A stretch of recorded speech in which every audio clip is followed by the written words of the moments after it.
போற்றி போற்றி. அருள்மிகு உண்ணாமலை சமேத அண்ணாமலையார் திருவடிகள் போற்றி போற்றி. திருத்தணி முருகப்பெருமான் மலரடிகள் போற்றி போற்றி. அருள்மிகு சிவகாமி அம்பாள் சமேத அருள்ஜோதி நாதனே திருவடிகள் போற்றி போற்றி. அனைத்து அடியார்களுக்கும் திருவடி வணக்கம். திருச்சிற்றம்பலம். குருவாழ்க குருவே துணை. தெளிவு குருவின் திருமேனி காண்டல் தெளிவு குருவின் திருநாமம் செப்பல் தெளிவு குருவின் திருவார்த்தை கேட்டல் தெளிவு குரு ஒரு சிந்தித்தல் தானே தெளிவு குரு ஒரு சிந்தித்தல் தானே. திருச்சிற்றம்பலம். ஐயா தேவசனபதி ஐயா வாருங்கள் ஐயா. நீங்க நால்வர் துதி விநாயகர் பாடல் பாடுங்க ஐயா. சிவாய நம. சிவாய நம. வானுலகும் மண்ணுலகும் வாழ மறை வாழ பான்மைதரு செய்ய தமிழ் பார்மிசை விளங்க ஞானமதம் 5 கரம் 3 விழிநால்வாய் ஆனை முகனை பரவி அஞ்சலி செய்கிற்பாம். சிவா. திருச்சிற்றம்பலம். சரி சரி, நன்றிங்க. கிரிஜாமா நீங்க நால்வர் துதி பாடுங்கம்மா. திருச்சிற்றம்பலம். பூழியர்கோன் வெப்பொழித்த புகழியர்கோன் கழல் போற்றி ஆழிமிசை கல்மிதப்பில் அணைந்த பிரான் அடி போற்றி வாழி திரு நாவலூர் வன் தொண்டர் பதம் போற்றி ஊழிமலி திருவாத ஊரத்திரு தாழ் போற்றி. அனைத்து அடியார் திருவடியும் போற்றி போற்றி. நன்றிங்கம்மா. நம்ம ஈஸ்வரன் குழுமத்துல ஒவ்வொரு நாயன்மாரா சிந்திச்சுட்டு இருக்கோம். நம்ம சிந்திச்சதும் இல்லாம அதன்படி நாமளும் செயல்படணும். ஓரளவுக்காவது நம்ம மனம்லாம் திருந்தி நம்ம எல்லாரும் நல்லா வாழணும், அந்த கோட்பாடோட நாமளும் அதை கடைப்பிடிக்கணும் அப்படின்றத எண்ணத்தோட நம்ம செயல்பட்டுட்டு இது நடந்துட்டு இருக்கு. இந்த இந்த வரை 43வது நாயன்மார் வரிசையில கழற்றறிவார் புராணம் தான் முதல் ஒரு அமர்வு. போன வாரம் இந்த வாரம் முடிஞ்சிருது 15 நாளுக்கு முன்னால. இந்த வாரம் 2வது தொகுப்பாக நம்ம அம்மா சிவசங்கரி அம்மாவை நம்ம ஈஸ்வரன் குழும சார்பாக வருக வருக என்று வரவேற்கிறோம். அம்மா உங்கள் வசம், நீங்க ஆரம்பிக்கலாங்கம்மா. சிவாய நம.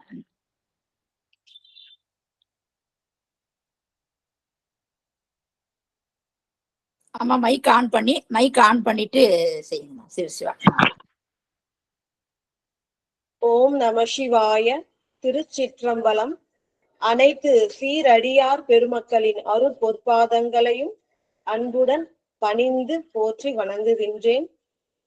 ஒப்பில்லாத தில்லை கூத்த பெருமானின் திருவருளினால் தெய்வ சேக்கிழார் பெருமான் அருளி செய்த கழறிற்றறிவார் நாயனார் புராணத்தை இறைவனுடைய திருவருளால் சிந்தித்துக் கொண்டிருக்கின்றோம்.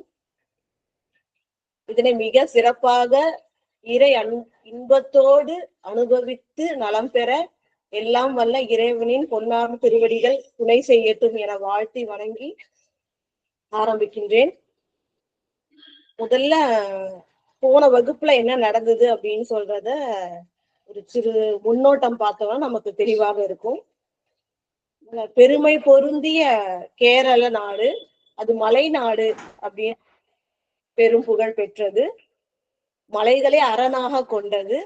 அந்த நாட்டோட மிக பெரும் சிறப்பு திரு அஞ்சை களம் அப்படின்ற திருக்கோயில் இருக்கு. நம்ம சிவபெருமான் அங்க வீட்டு இருக்கின்றார். அத்தகைய பெருமை மிக்க அந்த கேரள நாடு எல்லையில்லாத மலை வளம் நிறைந்தது. அதனால் மிகுதியாக மழை பொழியும் தன்மை நிறைந்தது. அந்த மழை பொழியறதுனால மிக்க வளங்கள், நீர் வளமும் இருக்கு, நில வளமும் இருக்கு அப்படின்னு சொல்லிட்டு போற்றி வணங்கப்படுகின்றது. அந்த மலை நாட்டோட தலைநகரம் கொடுங்கோலூர்.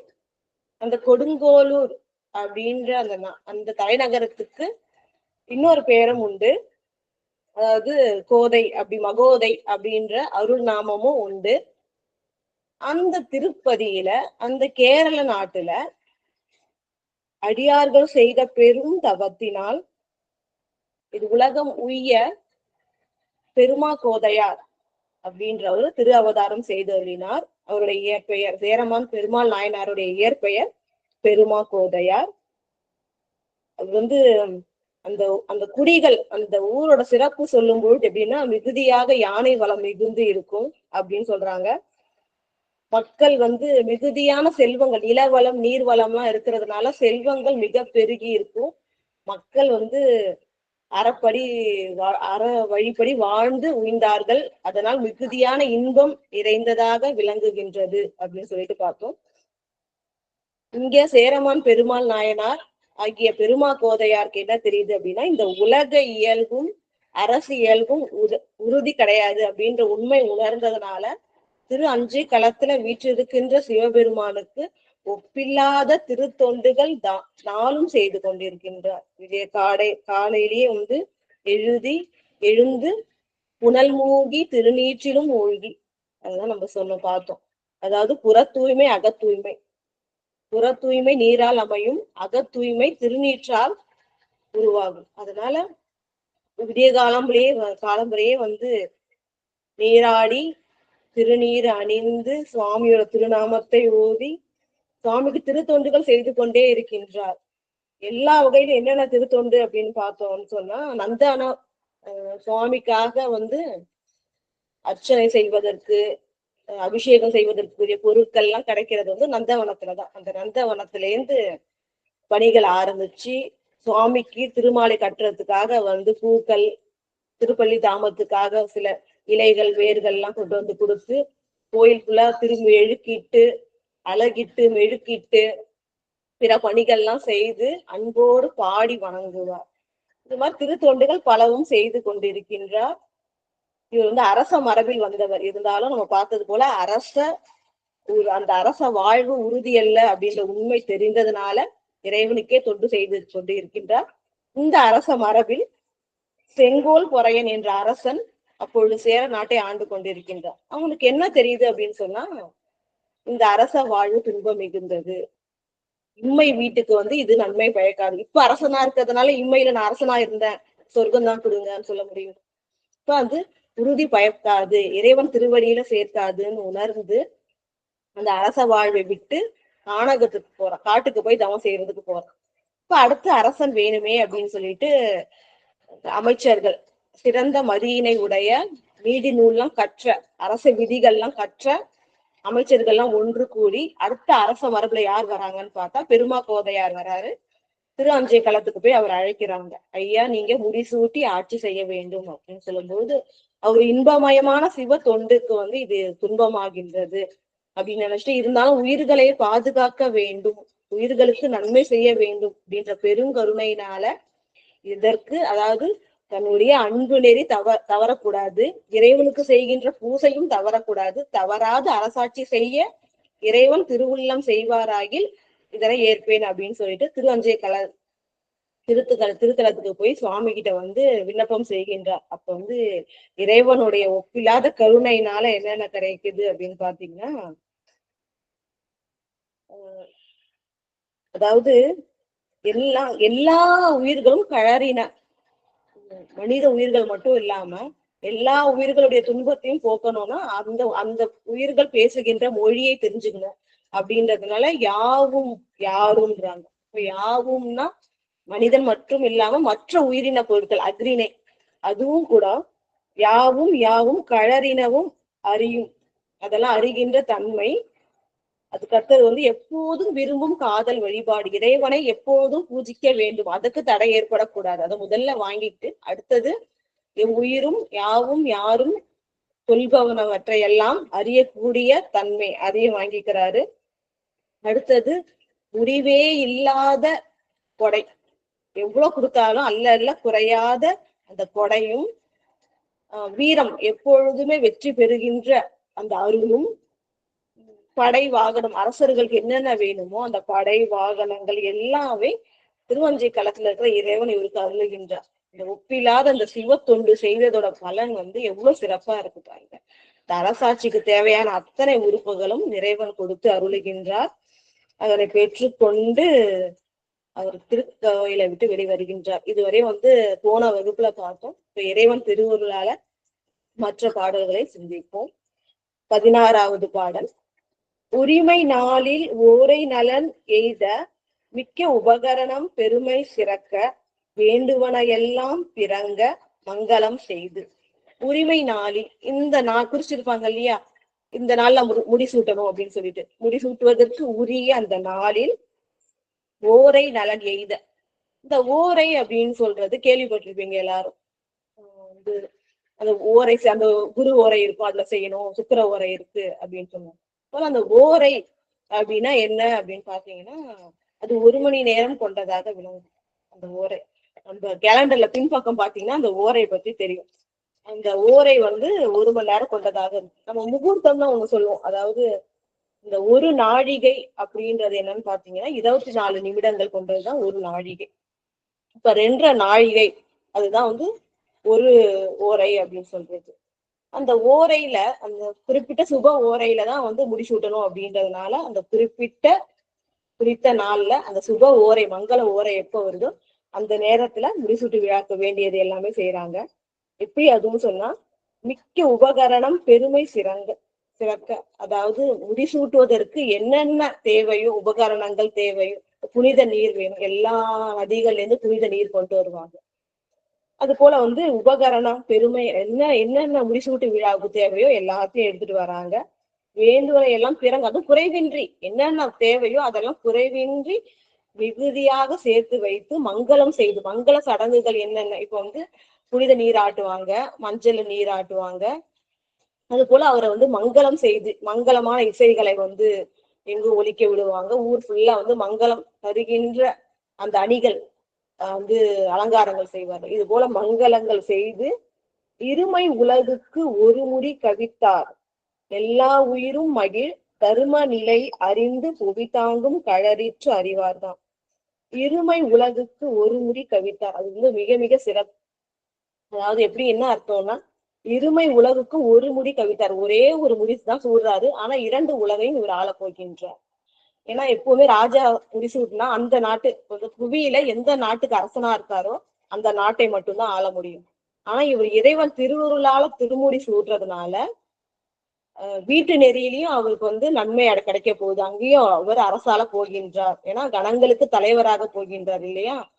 அப்ப இம்மைக்கும், இங்க மறுமை இம்மை, இந்த 2க்குமே வந்து ஆட்சி செய்வதற்குரியது போல் அந்த தகுதி வந்தது போல இவர் என்ன பண்றாருன்னா திருமுடி சூட்டி கொள்கின்றார். ஏன்னா இறைவன் அருளால் இந்த அரசாட்சி கிடைச்சதுனால யாரமே செய்ய போகின்றார், திருத்தொண்டே செய்ய போகின்றார். அதனால இம்மையிலேயே அவருக்கு நன்மையே கிடைக்க போகின்றதுன்றதுக்காக இந்த அருள் வரியை சேர்த்திருக்காங்க. இருமை உலகுக்கு ஒருமை முடி கவித்தார், ஒருமை 2 உலகுக்கும் சேர்த்து ஒருமை முடி கவித்து எல்லா உயிரும் மகிழ் தரும நிலை அறிந்து. இதுதான் முக்கியம், எல்லா உயிரும் மகிழும்படி தரும நிலை அறிந்து. எல்லா உயிரும் மகிழும் அப்படின்னா அதுக்கு சிறந்த நீதி சொல்லணும்னா அதோட மொழி அறியணும். அந்த மொழி அறிந்து தர்ம நிலைப்படி புவி தாங்கும் கழறிற்று அறிவாதாம், இந்த உலகத்தையே காக்கின்றவராக கழறிற்று அறிவார் விளங்குகின்றார் அப்படின்னு சொல்றாங்க. தம்பிரானார் கோயில், அடுத்த பாடல். தம்பிரானார் கோயில் வளம் கொண்டு திருமுன் தாழ்ந்து எழுந்து. அதாவது நம்ம சொன்னாலே ஓரை, சிறந்த ஓரை, மங்கள ஓரை, 1 மணி நேரம் கொண்டது. அந்த ஓரையில, அதாவது 2½ நாழிகை கொண்டது ஒரு ஓரை. அந்த ஓரையில முடி சூட்டி கொள்றதுக்கு எல்லா உபகரணங்களும் மங்கள பொருட்களும் சேமித்து வைத்து விட்டு இவர் அழைச்சிட்டு போறாங்க. இறைவன் திருவருளால முடிசூட்டி கொண்டார். முடிசூட்டி கொண்டு தர்ம நிலைப்படி எல்லா உயிர்களும் மகிழும்படி அரசாட்சி செய்ய உறுதி கொண்டார். அடுத்தது என்ன பண்ணாரோ, முதல் செய்யற வேலை, அடியார் பெருமக்கள் எந்த அருட்தொண்டை செஞ்சாலும், எந்த ஊர் போனாலும் முதல்ல அந்த ஊர்ல இருக்கிற தலத்துல இருக்கிற இறைவனை வணங்கி அருள் பெற்று கொண்டுதான் அடுத்த வேலை செய்வாங்க. அப்ப வந்து இவர் என்ன பண்றாருன்னா, முதல்ல தம்பிரானார் கோயில் வளம் கொண்டு திரு அஞ்சை களத்துக்கு முடிசூட்டின உடனே திரு அஞ்சை களத்துக்கு போறார். திருத்தலத்துக்கு போய் தம்பிரான் அப்படின்ற ஒரு அருள் வார்த்தையை சேர்க்கிறாங்க. தம்பிரான்னா என்ன அப்படின்னு சொன்னா அர்த்தம்னா, தனக்கு மேல் ஒரு தலைவன் இல்லாதவர் அப்படின்னு அர்த்தம். தனக்கு மேல் ஒரு தலைவன் இல்லாதவர், தனக்குத்தானே பிரானாய் உள்ளவர்னு அர்த்தம். அவ்வளவு பெருமை பொருந்திய வார்த்தை அந்த தம்பிரான்னா. தனக்கு மேல ஒப்பில்லாதவர் யாருமே இல்லை, மட்டுமே தனக்கு நிகரானவராக விளங்குகின்றவர் சிவபெருமான். அதனால தம்பிரான்னு சொல்லிட்டு தம்பிரானார் கோயில் வலம் கொண்டு, நம்ம சொன்ன மாதிரி பழைய முறைகள்ல வந்து முதல்ல திருத்தலம் சென்ற உடனே வலம் கொண்டு தாழ்ந்து இறைஞ்சு வணங்கணும். கஷ்டம் அது பஞ்சாங்கமாகவோ அஷ்டாங்கமாகவோ அதுதான் சொல்றாங்க. கோயிலை வலம் கொண்டு திருமுன் தாழ்ந்து, இறைவனுடைய திருமுன் என்ன பண்ணணும்னா தாழ்ந்து எழுந்து கும்ப யானையின் மேல் கொண்டு பொற்க கூடையும் சாமரையும், முதல்ல ஒரு இறைவனை வணங்கியாச்சு, அவரோட அருள் பெற்று அடுத்தது யானை மேல ஏறி நகர்வலம். இது வந்து மரபு. முடிசூட்டி கொண்ட உடனே அரசர்கள் என்ன பண்ணுவாங்கன்னா யானை மேல ஏறி நகர்வலம் வருவாங்க. இப்பெல்லாம் செய்யறாங்க இல்லையா? இப்போ ஒரு எலெக்ஷன்ல ஜெயிச்சிட்டோம்னா உடனே வந்து நன்றி சொல்றதுக்கு வராங்க. அது போல அந்த காலத்துல வந்து அரசர்கள் முடிசூட்டி கொண்ட உடனே அந்த நகரத்தையே, அந்த பட்டத்து யானைன்னு சொல்லுவோம், அந்த பட்டத்து யானை மேலதான் அரசர் வருவார். அந்த பட்டத்து மேல யானையின் மேல ஏறி அந்த ஊரையே, அந்த நகரத்தையே நகர்வலம் வருவார். அது போல இறைவனை வணங்கி முடிச்ச உடனே அடுத்தது அந்த கும்ப யானை, அதாவது நெற்றி பட்டம் அணிந்த, நெற்றியில வந்து பட்டம் அணிந்த அந்த யானை, அந்த யானை மேல் கொண்டு மேல ஏறிக்கிட்டு கொற்ற குடையும் சாமரையும் நம்பும் உரிமை அவர் தாங்க. அரசன் போறாரு அப்படின்னு சொன்னா அவருக்கு வந்து அவருக்கு வந்து கொடை பிடிக்கிறதுக்கு ஒருத்தர் அந்த யானைக்கு இடையே உட்கார்ந்துருப்பார், ஒருத்தர் வந்து சாமரை வீசுறதுக்கு இருப்பார். இப்ப அரசன் பக்கத்துல இருக்கணும் அப்படின்னு சொன்னா அவங்க வந்து நம்புதற்குரியவர்களா இருக்கணும். நம்ம சொல்றோம் பாடி கார்டு. அது போல வந்து அந்த தொழிலையே வழி வழியாக செய்கின்ற அரசருக்கு அந்த தொண்டை செய்கின்றவர்கள் அது மாதிரி பின்னாடி உட்கார்ந்து ஒருத்தர் கொடை பிடிச்சிட்டு வர்றாரு, ஒருத்தர் சாமரம் வீசி, அந்த வெண் சாமரம் குளிர்ச்சிக்காக வீசி கொண்டு வருகிறார்கள்.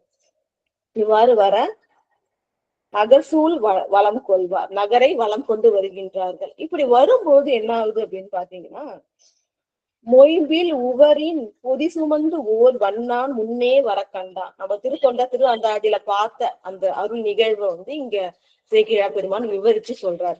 மொயம்பில்னா வலிமை மிகுந்த தோல், உடல் உறுப்புல வந்து தோல் வலிமை உடையது, அதனால நம்ம தோல்ல வந்து சுமைகள்லாம் தாங்கிக்கிறோம். அந்த தோல்ல வந்து உவரின் பொதி சுமந்து, உவர் மண்ணால் ஆன, உவர் மண்ணை கொண்ட ஒரு பொதி, ஒரு மூட்டையை சுமந்து ஒரு வண்ணான் முன்னே வர கண்டார். ராஜா வந்து சேரமான் பெருமாள் நாயனார் முடி சூட்டி கொண்டு யானை மேல வராரு. எதற்க வந்து தோல்ல உவர் மண்ணை வந்து ஒரு மூட்டையாக கட்டி கொண்டு வண்ணான் வந்து எதர்ல வர கண்டார்.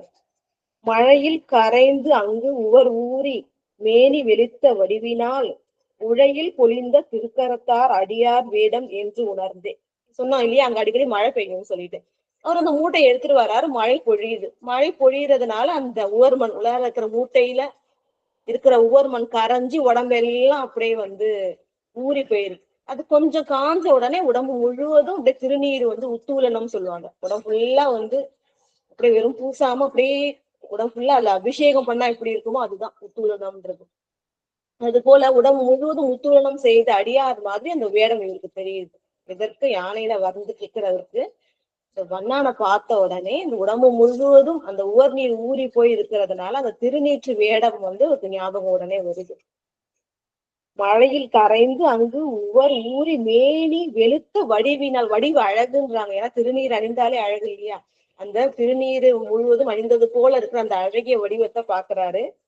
உழையில் பொழிந்த திருக்கரத்தார் அடியார் வேடம் என்று உணர்ந்தே. உழைனா அந்த மான் கன்று, சுவாமி தெரியும் கையில என்ன எழுந்திருக்காருன்னா ஒரு மான் கன்று மாதிரின்னு சொல்லுவோம், அதை ஒரு கையில ஏந்திருக்கிறார். அப்ப உழையில் பொழிந்த திருக்கரத்தார், இந்த மான் குட்டிய வந்து கையில ஏந்தி இருக்கின்ற சிவபெருமானுடைய அடியார் வேடம்.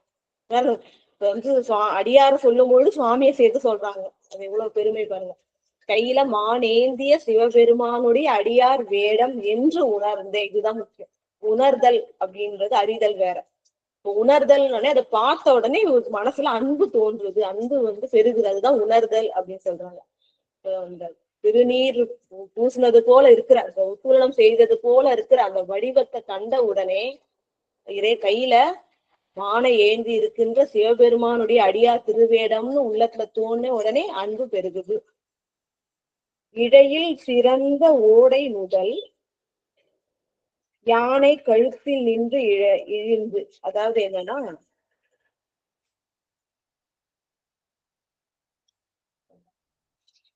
இந்த ஓடைன்றது முகப்படம். நம்ம சொல்லுவோம் இல்லையா, அந்த யானையோட பட்டம் அது பட்டத்து யானைன்னா அந்த அலங்காரத்துக்காக பொன்னால் ஆனது அணிஞ்சிருக்கு. அது போல அணிந்த அந்த யானையுடைய கழுத்தின் நின்று இழிந்து அவன் பார்த்துருப்போம். எப்படி இறங்கணும்னா அந்த காது கிட்ட கழுத்து பக்கம் இருக்கும், அதை பிடிச்சிதான் கீழே இறங்குவாங்க ஏறுவாங்க. அது போல அந்த பட்டம் வெற்றியில பட்டம் அணிந்திருக்கின்ற அந்த யானைய கழுத்தை பிடிச்சிட்டு அவர் இறங்குறாரு. கீழே இறங்கி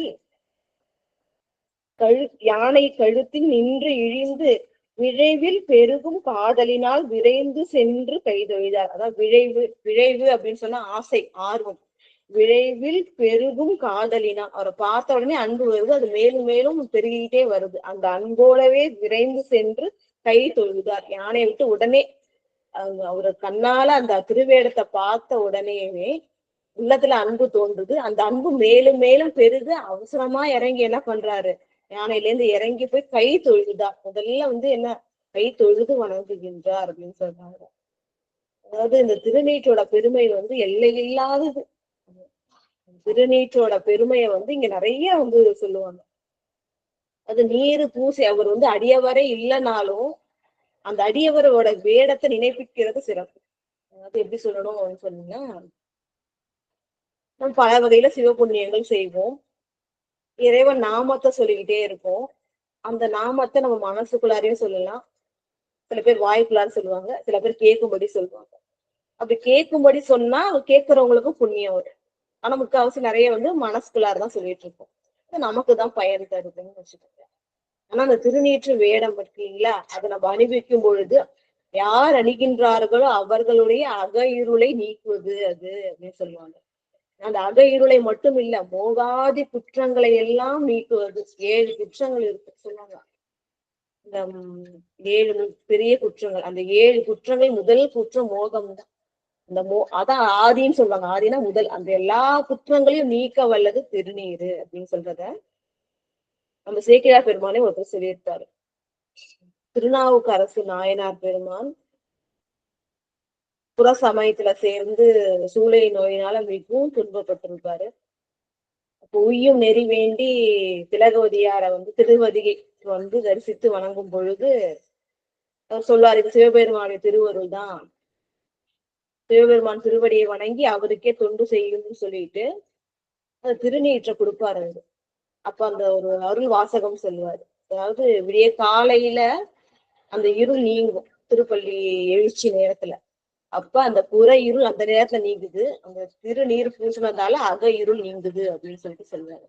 அது போல அந்த அக இருளை நீக்க வல்ல அந்த திருநீரு. அந்த திருநீற்றோட பெருமை இன்னும் நிறைய இடத்துல சொல்லிருக்காங்க.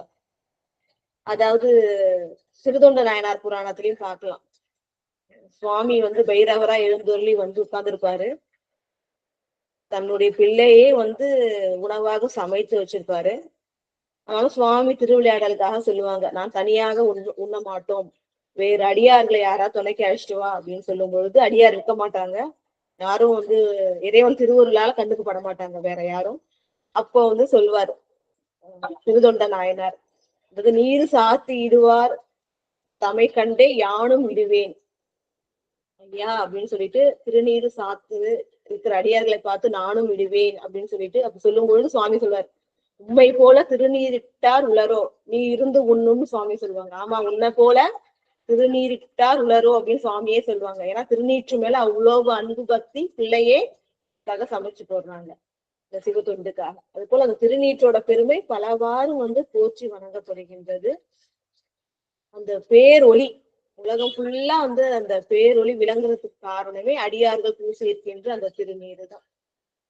அது இப்படிப்பட்ட அந்த திருநீற்றை அவசரமா இறங்கி கை தொழுதார். முதல்ல வண்ணான அரசன் வராரு அப்படின்னா நிச்சயம் வண்ணான் வணங்கி இருப்பார். ஆனா அதுக்கு முன்னாடி இவர் என்ன பண்றாரு, ஆர்வத்தோடு விரைந்து வணங்குகின்றார். வணங்கி என்ன சொல்றாருன்னா, சேரர் பெருமான் தொழ கண்டு சிந்தை கலங்கி முன் வணங்கி யார் என்று அடியேனை கொண்டது, அடியேன் அடிவண்ணான் என்ன. ராஜாவே முன்னாடி யானையில இருந்து தொழ கண்டு சிந்தை கலங்கி முன் வணங்கி, சிந்தை கலங்கி பயம் வந்துருது, எதனால அரசன் நம்மள வணங்குறாரு அப்படின்னு சொல்லிட்டு வணங்கி என்ன அந்த வண்ணான் அவர் என்ன சொல்றாரு அப்படின்னா, யார் என்று அடியேனை கொண்டது, அடியேன் அடிவண்ணான். ஐயா அரசே, என்ன யாருன்னு நினைச்சிட்டு நீங்க வணங்குறீங்க, நான் உங்களுடைய அடிமையாகிய வண்ணான் தான். என்ன வேற யாரும் நினைச்சிட்டு வணங்குறீங்களே, நான் வெறும் வண்ணான் தான், அடிமை தொழில் செய்கின்ற வண்ணான். அதான் சொல்றாங்க அடியேன் அப்படின்னு சொன்னா, உங்களுக்கு அடியவன் ஆகிய நான் அடிவண்ணான், அடிமை தொழில் செய்கின்ற வண்ணான் என்ன சேரபிரானும் அடியேன் அடிச்சேரன்.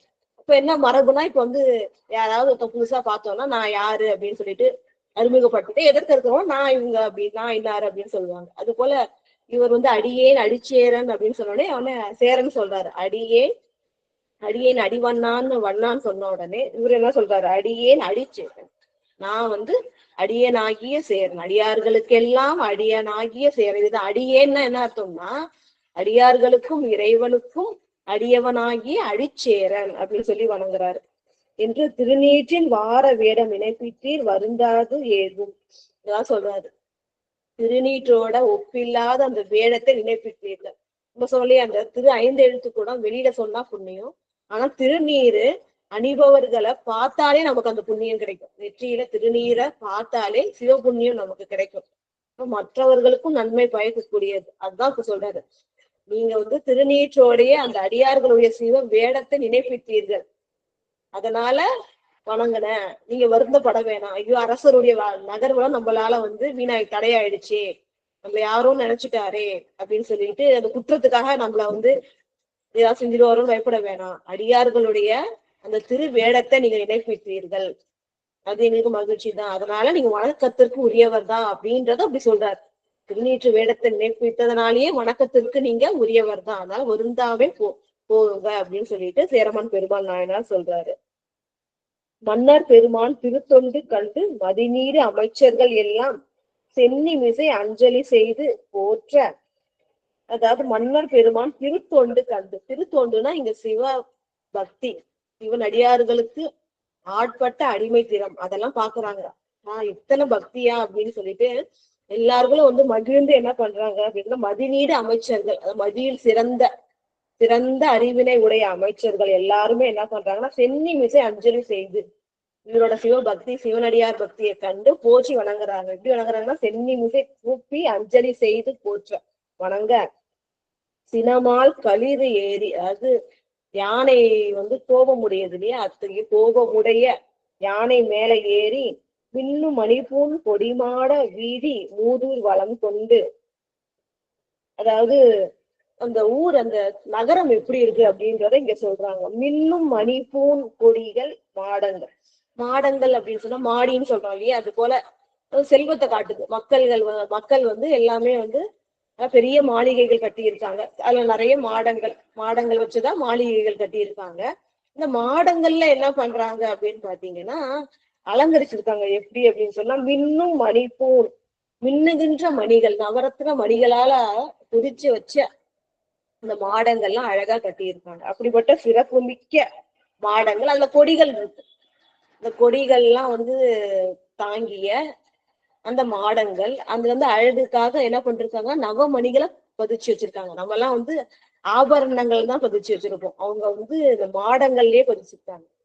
பால்கனி மாதிரி இருக்கும், அந்த அழகுக்காக அங்கெல்லாம் பதிச்சு வச்சிருக்காங்க. இது போல அழகிய அந்த நகரத்துல வந்து மூதூர் பழமையான நகரத்தை வளம் கொண்டு, அது எப்போ மரபுப்படி யானையின் மீது வளம் கொண்டு பொன்னின் மணிமாளிகை வாயில் புக்கார்.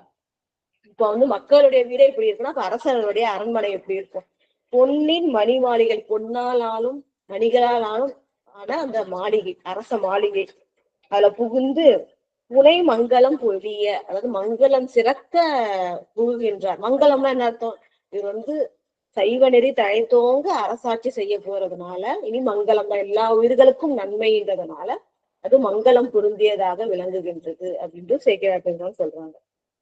அடுத்தது 21வது பாடல். யானை மிசை நின்று இழிந்து அருளி இலங்கு மணிமண்டபத்தின் கண் மேன்மை அரியாசனத்து ஏறி விளங்கும் கொற்ற குடை நிழற்ற. 21வது பாடல்ல அதாவது யானை மிசை நின்று இழிந்து, யானையிலிருந்து இறங்குறாரு, இறங்கி அருளி இலங்கும் மணிமண்டபத்தின் கண், அதாவது அரசர் வீட்டுல இருப்பாங்க இல்லையா, ஸ்டேஜ் மாதிரி இருக்கும், அதுதான் வந்து அந்த மணி மண்டபம். அந்த மணி மண்டபத்துல மேன்மை அரியாசனம், அந்த ஆசனம் உட்கார சேர் எப்பவுமே பாத்தீங்கன்னா அந்த நாற்காலி எப்படி இருக்கும்னா, அந்த யானையோடைய அரியாசனம் அரியாசனம் எப்பவுமே சொல்லுவாங்க. அரினா சிங்கம்னு அர்த்தம். அப்ப அந்த சிங்க முகம் கொண்டதாக அந்த அரசன் உட்கார்ற ஆசனம் இருக்கு, அதான் அரியாசனம்னு பேரு. இந்த சிங்க முகம் கொண்டதாக விளங்குகின்ற அந்த ஆசனத்துல மணி மண்டபத்துல இவர் அமர்ந்திருக்கிறார். ஏறி அரியாசனத்து ஏறி விளங்கும் கொற்ற குடை நிழற்ற. இந்த கொற்ற குடை நம்ம சொன்ன அரசர் உட்கார்ந்தானே எப்பவுமே அவருக்கு மேல வந்து குடை இருக்கும். இந்த கொற்ற குடை அது என்ன அப்படின்னா வெண்மையாக இருக்கும், சந்திரனை போல வெண்மையாக இருக்கும்னு சொல்லுவோம். காரணம் அது என்ன அறிகுறி அப்படின்னு சொன்னா, அதாவது இந்த இந்த குளிர்ச்சி தர வெண்மை நிறம் குளிர்ச்சி தரக்கூடியது. அப்போ உயிர்கள் எல்லாருக்கும் இன்பத்தை தரணும், துன்பத்தை நீக்கி இன்பத்தை நான் தருவேன் அப்படின்றதுக்கு ஒரு அடையாளமாக அரசன் என்ன பண்றான், அந்த வெண் கொற்ற கொடையை வைத்திருக்கிறார். இப்போ அந்த எப்படி வந்து அது குளிர்ச்சியா இருக்கோ இது போல உலக மக்கள் எல்லாருக்கும் என்னுடைய அரசாட்சிக்கு கீழே வர மக்கள் எல்லாருடைய துன்பத்தையும் நீக்கி இன்பத்தை தருவேன் அப்படின்றதுக்கு அடையாளமாக அந்த வெண் கொற்ற கொடை எல்லா அரசர்களும் இருப்பாங்க, ஆனா அதை செய்ய முடியாது, செய்ய மாட்டாங்க. இறைவன் திருவருள் பெற்றதுனால வெண்கொற்ற கொடை கீழே இவர் அமர்ந்து பானல் விழியார் சாமரை முன் பரிமாற. இந்த பானல் விழியார், இந்த பானல் அப்படின்னு சொன்னா குவளை மலர்கள். இந்த குவளை மலர்கள் பாத்தீங்கன்னா அந்த நீல நிறத்துல சில வகை பெண்களுக்கு வந்து கண்கள் அப்படி நீளமா இருக்கும், குழந்தைகளுக்கு எல்லாம் பாத்தீங்கன்னா நல்லா தெரியும் நீல கலர்ல. அது போல இந்த பானல் விழியா நீல நிறமுடைய கண்களை உடைய அந்த பெண்கள்லாம் சாமரை வீசுறாங்க. சாமரை வீச முன் பணிமாற பன்மலர் தூவி மான அரசர் போற்றிட. மலர்கள்லாம் தூவி அரசர். இப்ப வந்து நமக்கு தெரியும் மூவேந்தர்கள்னு சொல்லுவோம். இப்ப வேந்தர் அப்படின்னா அரசர்களுக்கெல்லாம் அரசர். நிறைய அந்த காலத்துல வந்து குறுநில மன்னர்கள் நிறைய பேர் இருப்பாங்க. சின்ன சின்ன ஊருக்கு ஒரு ஊருக்கும் ஒரு அரசர்கள் இருப்பாங்க. ஆனா அந்த மொத்த தமிழ்நாட்டையே வந்து மூன்றாக பிரித்து அதுல வந்து ஆண்டவர்கள் தான் சேரர் சோழர் பாண்டியர். அவங்க வந்து மாமன்னர்கள் வேந்தர்கள்னு சொல்லுவாங்க. அவங்க கீழே வந்து நிறைய மன்னர்கள் இருப்பாங்க. அந்த சேர நாட்டுல இருக்கிற நிறைய மன்னர்கள், சிறு சிறு குறுநில மன்னர்கள் எல்லாரும் மலர் தூவி போற்றி வணங்குகின்றார்கள் சேரமான் பெருமாள் நாயனார்.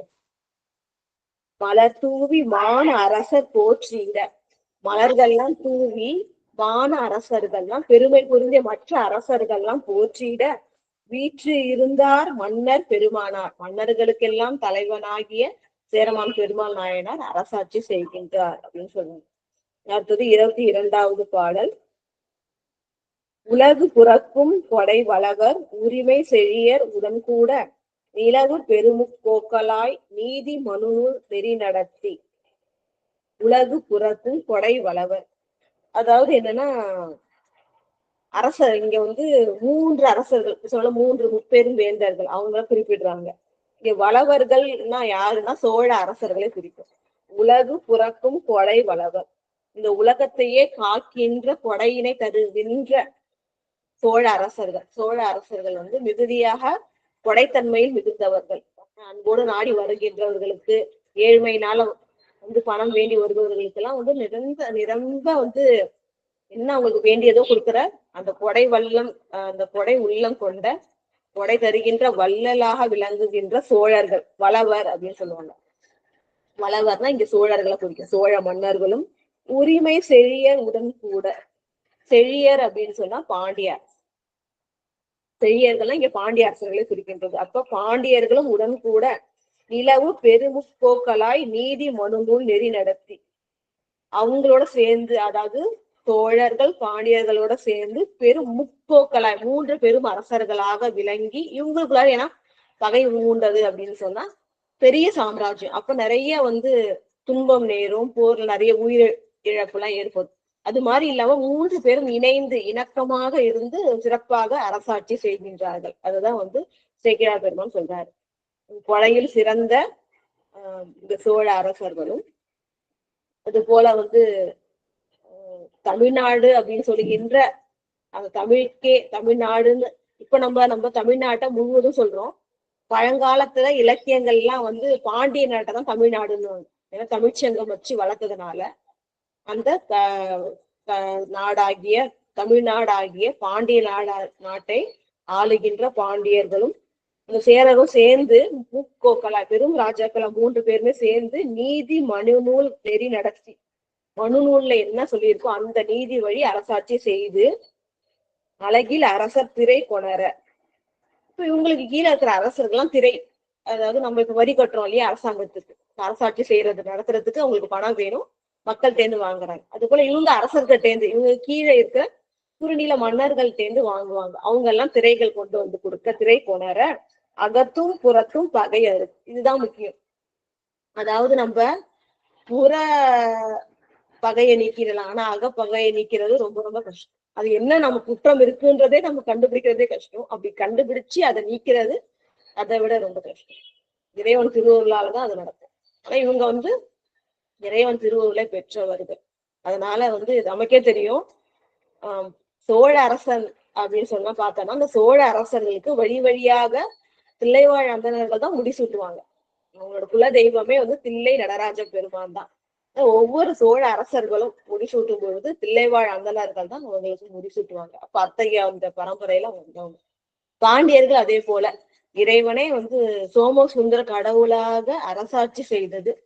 அதனால வந்து சங்கம் வைத்து தமிழ் வளர்த்த சிவபெருமான் வீற்றிருந்து அருளிய சுந்தர பாண்டியனாக விளங்கிய பாண்டிய நாடு. அதனால அங்கேயும் அந்த அரசர்களும் இறைவன் திருவுருள் பெற்றவர்கள். இங்கே சேரமான் பெருமாள் நாயனாரும் திருவஞ்சை களத்துல அருள் திருத்தொண்டு செய்து ஒப்பில்லாத அன்புனால இறைவன் திருவருள் பெற்று இவங்க எல்லாருமே என்ன பண்றாங்கன்னா, இறைவன் திருவருள் இருக்கிறதுனால அகத்தும் புறத்தும் பகையை வந்து அறுக்கின்றார்கள். அறுத்து மலரும் திருநீற்று ஒளி வளர. இதுதான் எங்கும் திருநீற்று ஒளி வளர. அப்படின்னா என்ன அர்த்தம்னா, எல்லோரும் சைவ நெறியில இருக்காங்க இந்த அரசர்கள். ஏன்னா அரசன் எவ்வழியோ மக்களும் அவ்வழிதான் அந்த காலத்துல. இப்ப வந்து அது மாதிரி இல்ல, நீங்க என்ன சொன்னாலும் எங்களோட இஷ்டம்ட்டு மக்கள் அவங்க அவங்களுக்குரிய அந்த மத நம்பிக்கைகளை பின்பற்றுறாங்க. இந்த காலத்துல அரசன் எந்த மதத்தை பின்பற்றினாரோ மக்கள் அந்த மதத்தின் வழிதான் நடந்தாங்க. அப்ப வந்து அரசன் அரசன் வந்து சைவ நெறியில ஆட்சி செய்யறதுனால மக்கள் எல்லாரும் சைவர்களா இருந்தாங்க. எல்லாரும் திருநீர், அதனால எங்க பார்த்தாலும் அந்த திருநீற்று ஒளி விளங்குச்சு. அதுதான் அர்த்தம். அப்ப திருநீற்று ஒளி விளங்குனா எல்லாரும் சைவ நெறியில இருந்து வாழ்ந்தார்கள் அப்படின்னு அர்த்தம். மலரும் திருநீற்று ஒளி வளர. இந்த திருநீற்று ஒளி வளர மறைகள் வளர மண்ணளிப்பார். திருநீற்று ஒளி வளர மறைகள் வளர. அப்படின்னா என்ன அர்த்தம் அப்படின்னு சொன்னா, மறைகள் வளரலாம். அந்தணர்கள்லாம் என்ன பண்ணுவாங்க, அந்த வேள்விகள் சிவபெருமானையே தலைப்பனையில கொண்டு வேள்விகள்லாம் செய்ய, அதன் மூலம் நன்மை பெருக. அப்படி வேள்விகள் செஞ்சா மழை பெருகும், வளம் பெருகும், மக்கள் இன்பத்தோட இருப்பாங்க, கலைகள் பெருகும், அறங்கள் நிலைக்கு நாட்டப்படும். இது போல வந்து சிறப்பாக வந்து அரசாட்சி செய்தார்கள் அப்படின்றதுக்காக இதெல்லாம் சொல்றேன். திருநீற்று ஒளி வளர மறைகள்லாம் வளர மண் அடிப்பார். மண் அடிப்பார்னா மண்ணில் இருக்கிற எல்லா உயிர்களையும், மண்ணில் இருக்கிற எல்லா உயிர்களையும் பாதுகாத்து ரட்சித்தார் அப்படின்னு சொல்லிட்டு அரசாட்சி செய்த விதத்தை வந்து போற்றி சொல்றார். அடுத்தது 23வது பாடல். நீடும் உரிமை பேர் அரசால் நிகழும் பயனும் நிறை தவமும் தேடும் பொருளும் பெரும் துணையும் தில்லை சிற்றம்பலத்துள் ஆடும் கழலே. ஒரு அருமையான பாடல், எல்லாருடைய சிந்தையிலையும் நிறுத்த வேண்டிய அவரு கருத்துக்கள். நீடும் உரிமை பேர் அரசால் நிகழும் பயனும் அப்படின்னு சொல்றாங்க. அதாவது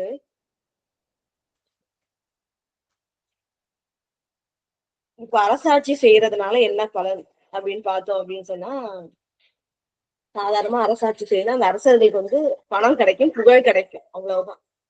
ஆனா இங்க இறைவன் திருவருளால இவர் அரசாட்சி செய்யறதுனால இவருக்கு வந்து நன்மைகள், அதாவது அடுத்த அந்த இம்மைக்கும் வீட்டு நெறி, அந்த பிறவி முடிஞ்சு இறைவன் திருவடியில சேர்றதுக்கும் அந்த நன்மை வந்து இவர் சேர்க்கிறார். இந்த பிறவிலேயே இங்க அரசாட்சி செய்வது மூலமாக சிவநெறிய தழைத்தோங்க செய்யறதுனால மறுமையாகிய வீட்டு நெறிக்கு அவர் வந்து நன்மை சேர்த்துக்கிறார் அப்படின்னு சொல்லிட்டு சிறப்பா சொல்றாரு. அப்ப அந்த நீடும் உரிமை பேர் அரசால் நிகழும் பயனும். அப்ப இந்த அரசாட்சி செய்யறதுனால கிடைக்கிற பயன், அது என்ன பயன் அப்படின்னா, அடுத்தது நிறை தவமும். அது மட்டும் இல்லாம நிறை தவம் அப்படின்னா என்ன அர்த்தம்னா, நம்ம தவம் செஞ்சுட்டு இருக்கோம், எல்லாரும் செய்கின்ற சிவப்புண்ணியங்கள் தவம், ஆனா அது முழுமை அடையும். அது எப்ப முழுமை அடையும், அது ஒண்ணு. அடுத்தது 3வது தேடும் பொருளும். எல்லா உயிர்களும் பிறவி எடுத்து ஆண்டு கொண்டிருக்கின்றன, ஏதோ ஒரு பொருளை தேடிட்டு இருக்கு, அது கிடைக்கணும்னு சொல்லிட்டு, கிடைக்கலன்னா பிறவி முடிச்ச திருப்பி அடுத்த பிறவி, அந்த பிறவிலும் தேடிக்கொண்டே இருக்கின்றது. அப்ப எப்ப கிடைக்குதோ அது வரையும் அந்த தேடுதல் நடந்துகிட்டே இருக்கு. அடுத்த தேடும் பொருள். அடுத்தது பெரும் துணை. உயிர்களுக்கு பெரும் துணை என்ன அப்படின்னு சொல்றாங்க. அதாவது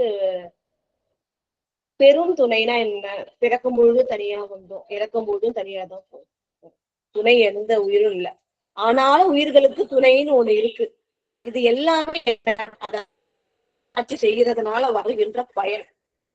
அதுவும் அடுத்தது நிறை தவம். தவம் முடிவடைவதற்காக என்ன செய்யணும் அப்படின்றதும், அடுத்தது தேடும் பொருள், நாம் தேடுகின்ற பொருளும், அடுத்தது கடைசி நமக்கு பெரும் துணையும், தில்லை சிற்றம்பலத்துள் ஆடும் கழலை. இது எல்லாமே இறைவனுடைய திருவடிதான்.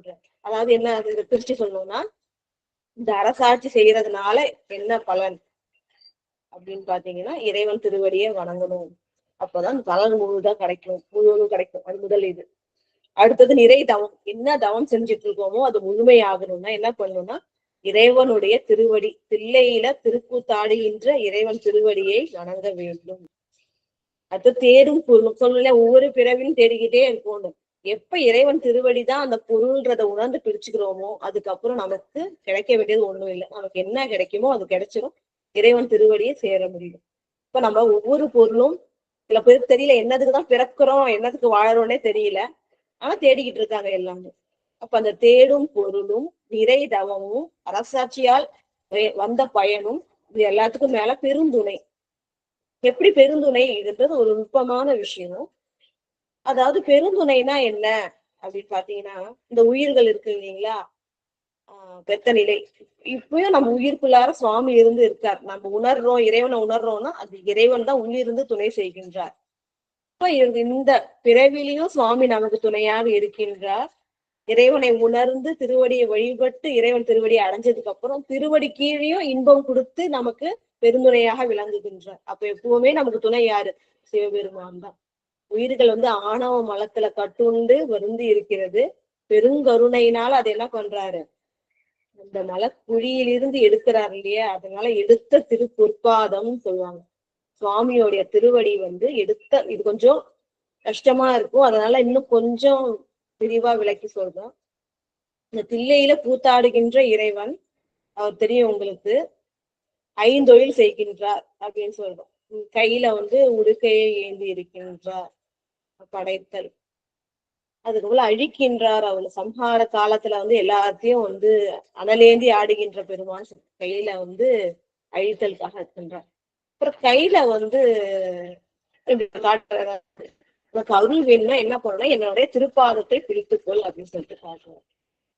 அதுதான் அப்ப இந்த கையில காட்டுறதுன்னு உனக்கு அருள். இந்த அருள் உனக்கு எங்க கிடைக்கும் அப்படின்னா திருப்பாதத்தை காட்டுறாரு. அதுதான் இந்த தூக்கிய திருவடின்னு சொல்லுவோம், குஞ்சித பாதம் அப்படின்னு சொல்லுவோம்.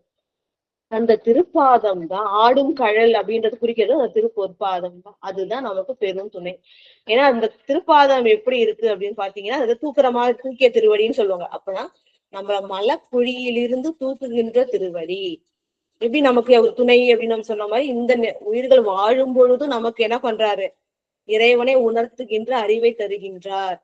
இறைவன் திருவடியை அடைந்ததுக்கு அப்புறமும் திருவடி கீழே என்ன ஆகுது அப்படின்னு சொன்னா, இன்பத்தை தருகின்ற பெருந்துணையாக இருக்கின்றார். அப்ப நமக்கு பெருந்துணை உற்றார் உறவினர் யாருமே கிடையாது. நம்மதான் இதுதான் சொல்றாரு, உற்றார் யார் உளரோ உயிர் கொண்டு போம்பொழுது குற்றாலத்துறை கூத்த நல்லால் நமக்கு மற்ற உற்றார் யார் உளரோ. அப்ப நமக்கு பெருந்துணை சிவபெருமான் தான். நிறை தவம், எல்லா உயிரும் தவம் செஞ்சுக்கிட்டே இருக்கு. முடிவடைஞ்சாதான் அதுக்கு நன்மை கிடைக்கும். அப்ப அந்த முடிவு எப்ப கிடைக்கும்னா, இறைவன் திருவடியை வணங்க வேண்டும். ஒரு அற்புதமான கருத்தை சொல்றார். எந்த ஒரு உயர்ந்த நோக்கமும் முழுமை அடையும், இறை பக்தி முழுமை அடையும்னா இறைவனுடைய தூக்கிய திருவடியை வணங்க வேண்டும். அதுதான் நிறை தவம். தேடும் பொருளும், ஒரு உயிர்கள் தேடிக்கிட்டே என்ன பண்ணுது, அது கிடைக்காம பிறவிதோறும் வருந்தி கொண்டிருக்கின்றது. ஆனா தேடிய பொருள் என்னன்னா சிவபெருமானுடைய திருவடிதான். ஆடும் கழல், அந்த ஆடும் கழல் அப்படின்ற உணர்வு இவருக்கு இறைவன் திருவருளால தெரியுது. அரசாட்சி செஞ்சாலும் அதனால பலன் கிடையாது. ஏன்னா நமக்கு பெருந்துணை இறைவன் திருவடிதான். நம்ம தேடிக்கிட்ட பொருள் அதுதான். நம்ம செய்யற தகம் முழுமை அடைகிறது இறைவன் திருவடியை வணங்குறதுதான் தெரிஞ்சுக்கிட்டு அவர் இறைவன் திருவடியை வணங்குகின்றார். எப்படி இறைவன் அவருக்கு அருள் செய்கின்றார்னு பார்த்தோம்னா, என தெளிந்த அறிவால், அதுதான் முக்கியம். அவருக்கு தெளிந்தது, உண்மை உணர்ந்தது அறிவால எடுத்த திருப்பாதம் கூடும் அன்பினில் அர்ச்சனை மேல் கொண்டாள். எடுத்த நான் சொன்ன இல்லையா, தூக்கிய திருப்பாதம், அந்த தூக்கிய திருப்பாதத்தை கூடும் அன்பினில் அர்ச்சனை மேல் கொண்டாள். அதுதான் முக்கியம். நம்ம அடியார்கள் எல்லாரும் பாத்தீங்கன்னாலும் இந்த சிவ புண்ணியம் சிவ தொண்டு செய்யும் போது அன்பு செஞ்சிருப்பார், பாத்தீங்கன்னா தெரியும். அப்ப இறைவனுக்கு அர்ச்சனை செய்யும் போது எப்படி அன்போடு கூடும் அன்பினில் உள்ளத்துல அன்பு கூட, அதனால அர்ச்சனை மேல் கொண்டார் சேரர் குலப்பெருமான்.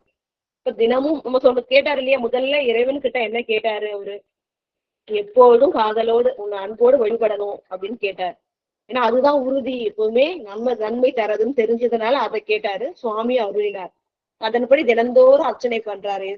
எதுனா சுவாமியுடைய தூக்கிய பொற்பாதம், திரு பொற்பாதத்தை அன்பினோடு கூடும் அன்பினோடு வழிபடுகின்றார் தினமும். இந்த நியமமாக வச்சிருக்க. அர்ச்சனை மேல் கொண்டார் சேரர் குலப்பெருமான். வாச திருமஞ்சனம், அதாவது இங்க சிவபூஜையை பத்தி இவ்வளவு அழகா சொல்றாங்க அப்படின்னு பாத்தீங்கன்னா, வாச திருமஞ்சனம் பள்ளி தாமம் சாந்தம் மணி தூபம் தேசில் பெருகு செழுந்தீபம் முதலாயினவும் திரு அமுதும். அதாவது வாச திருமஞ்சனம், இப்ப நீரை வெறுமனே நீராக ஆட்டாம வெறும் தண்ணீரா இல்லாம அதுல மணமிக்க மலர்களை சேர்ப்பாங்க. சேர்த்து கூட பச்சை கற்பூரம், அது வாசனைக்காக கொஞ்சம் அந்த அளவு பச்சை கற்பூரம், இந்த குங்குமப்பூ இதெல்லாம் சேர்த்து வாசனை ஊட்டி அந்த வாசனை ஊட்டப்பட்ட அந்த நீரால சுவாமிக்கு அபிஷேகம் பண்றது. முதல்ல அதுதான் சுவாமி அபிஷேக பிரியர் தெரியும். இப்ப இந்த சிவ பூஜை எப்படி வரிசை கிரமமாக செய்யறது அப்படின்றத நீங்க அழகாக சொல்றது. முதல்ல அபிஷேகம். இந்த அபிஷேகம் வாச மலர்கள், குங்குமப்பூ, இந்த பச்சை கற்பூரமா சேர்ந்தது, அதெல்லாம் சேர்ந்து அந்த நீரால வாசம் ஊட்டப்பட்ட நீரால சுவாமிக்கு திருமஞ்சனம் அபிஷேகம் சொல்கிறார், திருமஞ்சனம் செய்கின்றார்.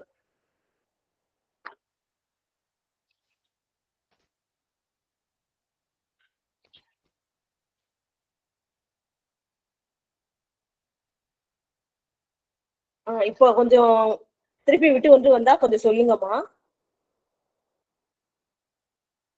வாச திருமஞ்சனம் சுவாமிக்கு அபிஷேகம், சுவாமிக்கு அபிஷேகம் செய்கின்றார். அது எப்படின்னா வெறும் நீரால இல்லாம குளிர்ந்த நீரை கொண்டு அதுல வாசனைக்காக பச்சை கற்பூரம், குங்குமப்பூ, வாசனைக்க மலர்கள்லாம் சேர்த்து சுவாமிக்கு திருமஞ்சனம் செய்கின்றார். அடுத்தது என்ன பண்றாரு அப்படின்னு பாத்தீங்கன்னா, திருப்பள்ளி தாமம் சுவாமிக்கு சாத்தக்கூடிய மலர்கள் மாலைகள் அது எல்லாத்தையும் அதுக்கு தேவையான பூக்கள், வேர்கள், அப்புறம் இந்த இலைகள், இந்த வில்வம் போன்ற இலைகள், வன்னி போன்ற பத்திரங்கள், இதெல்லாம் என்னென்ன தேவையோ அர்ச்சிப்பதற்கு அதெல்லாம் கொண்டு அதால அபிஷேகித்து அடுத்தது அர்ச்சனை செய்து திருப்பள்ளி தாமம் சாத்தி சாந்தம் மனமாகிய சந்தனம் அதை சுவாமிக்கு பூசுறாரு, சந்தனத்தை பூசுறாரு. அடுத்தது மணி தூபம், தூபம் இடுகின்றார் சுவாமிக்கு தூபம் வாசனை தூபம் இடுகின்றார். செழும் தீபம், அடுத்தது தீபம், தீபாராதனை செய்கின்றார். முதலாயினவும் திரு அமுதும், இதெல்லாம் செஞ்சுட்டு அடுத்தது திரு அமுது அப்படின்னு சொல்றாங்க. அதாவது இந்த இப்படிதான் செய்யணுமா சுவாமிக்கு, இப்படிதான் பூஜை செய்யணுமா அப்படின்னு கேட்டீங்கன்னா, இல்ல இந்த பஞ்ச பூதங்களால நம்ம சுவாமியை வழிபடுறோம் அப்படின்னு அர்த்தம். இது இந்த 5 எப்படின்னு பாத்தீங்கன்னா, ஃபர்ஸ்ட் நீரால சுவாமிக்கு திருமஞ்சனம் செய்கின்றோம். அப்போ பஞ்சபூதத்துல நீர் வருது. அடுத்தது திருப்பள்ளி தாமம், அந்த மலர்கள் இதெல்லாம் அந்த நிலத்திலேருந்து விளைந்து வருகிறது, நிலத்திலேருந்து விளையிறதுனால அதுல இருந்து கிடைக்கிற அந்த பொருட்களை வச்சு சுவாமிக்கு பூஜை செய்யறது, அது ஒரு வகை. அடுத்தது மணி தூபம். இப்ப அந்த தூபம் அப்படின்றதுலாம் என்ன பாத்தீங்க அப்படின்னு சொன்னா, உபச்சாரம். அதாவது மணி தூபம், இந்த உபச்சாரம் அது என்ன சொல்லிருக்காங்க அப்படின்னு சொன்னா, தேசில் பெருகும் செழும் தீபம். இந்த தூபம் அப்படின்றது எங்கும் பரவுறது. அப்ப இது ஆகாயத்தோட சேர்ந்ததாக வருகின்றது. அடுத்தது தேசில் பெருகும் செழும் தீபம், இது தீயோட சேர்ந்ததாக வருகிறது. முதலாயினவும் திரு அமுதும், அடுத்தது திரு அமுது சமைக்கின்றார். இப்ப இந்த 5 பஞ்ச பூதங்களாலும் சுவாமிக்கு உபச்சாரம் செய்கின்றது அப்படின்னு சொல்லுவாங்க. முதலாயினம் இங்க அதான் சொல்றாங்க, செழும் தீபம் முதலாயினவும் அப்படின்னு சொல்லும் பொழுது சோடச உபசாரங்கள் சொல்லுவாங்க, 16 இருக்கும். அப்ப அந்த 16ம் முதல்ல இது அப்படின்னு சொன்னா மற்ற இதுவும் எல்லாம் செய்யறாருன்னு அர்த்தம். அப்ப 16 உபசாரமும் செய்யறாரு.